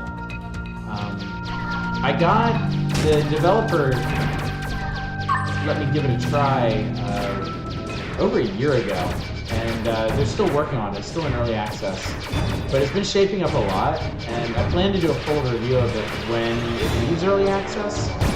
The last time I played it, it wasn't really ready for prime time. It was still a bit too janky, and there were a lot of systems that weren't really fleshed out. But I did enjoy playing with my friends a lot, and I'm hoping that it it makes a good full product. Yes, it's kind of like Artemis Space Simulator, except the interface is like a platformer. It's a side scroller, and you run around as a character on it, and you interact with hull breaches and consoles and stuff. And the pilot pilots the ship much like this game. The gunner has like swivel turrets that they aim and shoot while the pilot pilots. The engineer can change power output to make the ship go faster, the weapons do more damage. But then enemies can also get on your ship, and you'll have to leave your stations and repel them.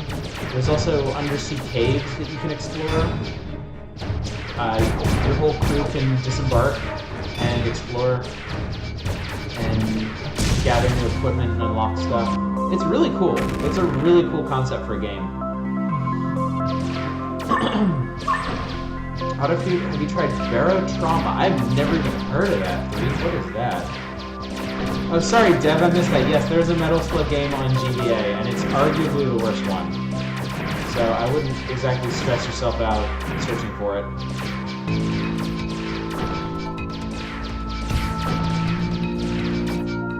Yeah, dyspeptic. That's kind of what I was talking about.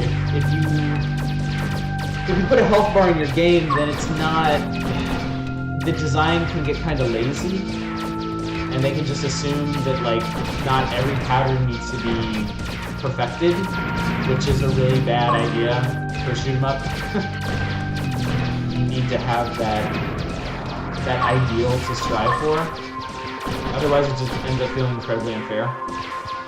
Barotraumas, we need to go deeper across the space station 13. Oh my god, I'm gonna look that up right after the stream then. Feel free to link it in chat if it's got a store page or a website or something. It might be something that our audience here is interested in. Any of you guys ever play Space Station 13?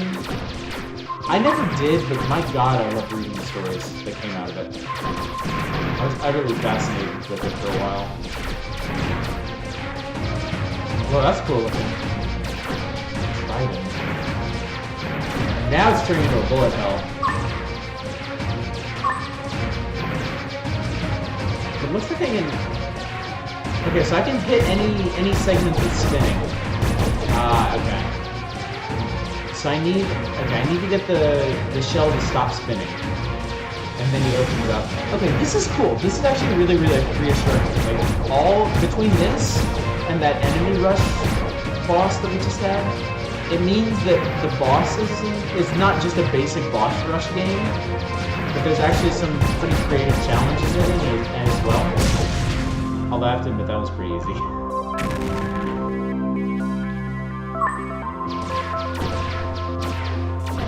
Pre-early access free build is really interesting. Streaming cross Oh my god, look at this guy! This might have been exactly what we're talking about. Oh, this is how you unlock other ships, you defeat them.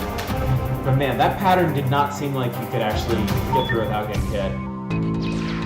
That was rough. So he wasn't marked on the map. We just ran into him randomly, which means the other two ships are hidden on the map somewhere, which is cool. It gives you an actual reason to explore. I'm really liking the design of this game, not just aesthetically, but also like gameplay-wise. My only concern at the moment is how much longevity it might have. Because if it's basically just this one map, randomized or otherwise, and hunting down bosses, it's fun, but I don't know how long you can really expect people to stick with it. I'm really new. Yeah, I haven't... Blackbird Out is another one I'm not really familiar with. For next week's variety streams, there's a couple things I want to look into. I want to see if I can get a hold of that game Pray for the Gods.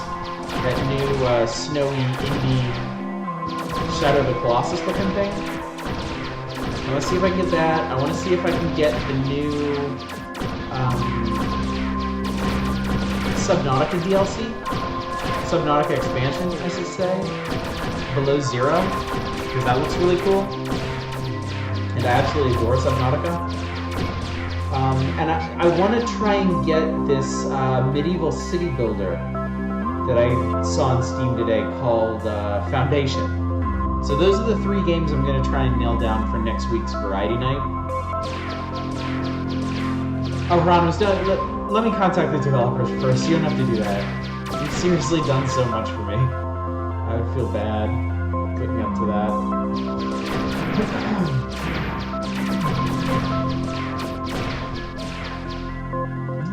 How the hell do I get over there? Wrong way from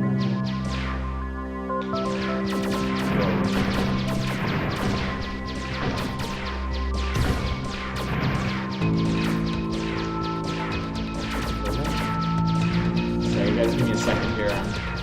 Not in a good place. Not in a good place in my life right now.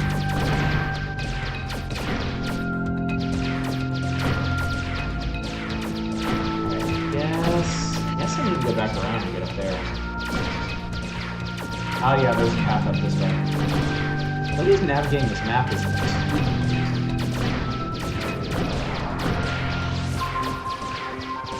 I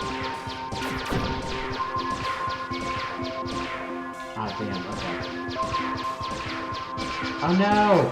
That wasn't where it was.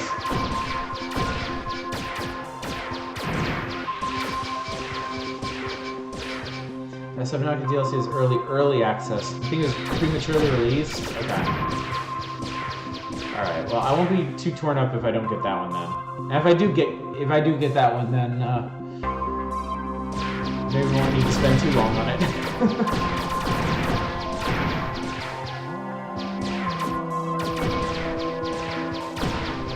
What is Prey? Yeah, not Prey, not the really cool first-person shooter that came out a year or two ago.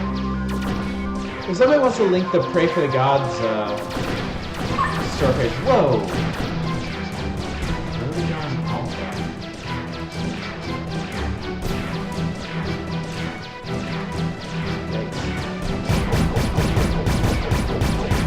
Wow, this guy's doing a ton of damage. Whoa. Wow, that hurt like hell. Come on, dude. Just show me your weak point. There we go. That was easy. Ah, so now what? More boss fights. Alright, I think... Yeah, it's after midnight. I think we've got a pretty good idea of what this game's all about, right? I'm gonna hit up that checkpoint again, and I think we'll probably call it a night. This does seem pretty neat, though. It's definitely fun. It's just the scope of it that,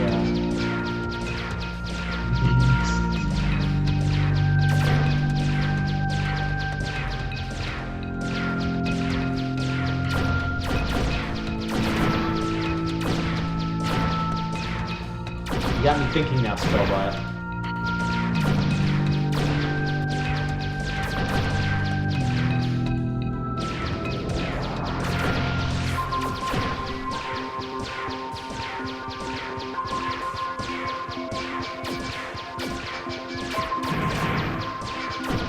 Maybe the odd squad. Just made it super kinky.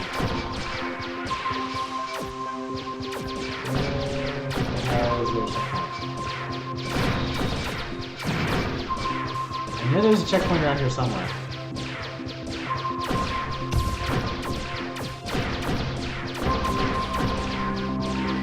Yeah, I'm just kind of floating around aimlessly now. Here we go. Okay. So yeah, that's gonna be us for the night. There we go. Alright, so anyway, so that was quest mode. Target list. Okay, so there's 41 bosses in the game to hunt. So that's pretty cool. So that'll keep you busy for a while. And then I guess you can beat the game. You keep going through that map until you beat all the bosses, and then I guess that unlocks Hunter mode, which I don't know what that is. But still, a little bit more to the game than just that. That's good enough. So yeah, that was Earth Atlantis, guys. Pretty neat little open shoot 'em up. Yeah, just came out a few days ago, so it's pretty cool. Okay, guys, wow. Big stream tonight. Big mood. Big stuff. Big games. All of these I think are worth a look. Wargroove, absolutely. I might actually go back to playing that as soon as I end the stream tonight. Sunless Skies, I think I'm poised to spend a lot more time in that one than I did in Sunless Sea. And Earth Atlantis is a really neat concept for a game. Something that I haven't really seen much of, so... yeah. Detail return as soon as the game closes? Okay, so it's not a good game for streaming then. Well, good thing we tacked it on to the very end then. So, yeah, that's going to do it for Variety Night. I hope you guys enjoyed the show. Tomorrow night, 10 p.m. Pacific, we're going to be back on Super Mario RPG. We just finished Booster's Tower, and I think we've got a full party now. Mario, Mallow, Geno, Bowser, and Peach. So we'll be able to change things up a bit and keep working through that. Glad to hear it, Dev. Thank you. Let's see. Monday, more Yakuza 0. It's open wide up now, so we can do all the all the mahjong and slot car racing and side quests we want to do. I think we're going to be doing something Hieronymus is calling the Michael Jackson side quest when we pick it up on Monday, so there's that. Wednesday is going to be more platformers, and then, yeah, I talked about the games I'm going to try and get for next Friday. So if you want to stay abreast of what I'm doing, you can hop into our Discord, the link's below, or just give me a follow, and you'll be notified anytime I'm online or anytime I'm hosting somebody. So, yeah, that's going to do it for tonight. Yeah, I wouldn't call Bowser good in Mario RPG, but it's an enemy of my enemy situation, so it happens. So, all right, guys, thank you so much for coming out tonight. I really appreciate it. Really appreciate all the support I get from you guys. Glad you enjoyed the show. So yeah, hopefully I will see you guys out tomorrow night for more Mario RPG on the Super Nintendo. And until then, as always, you guys take care.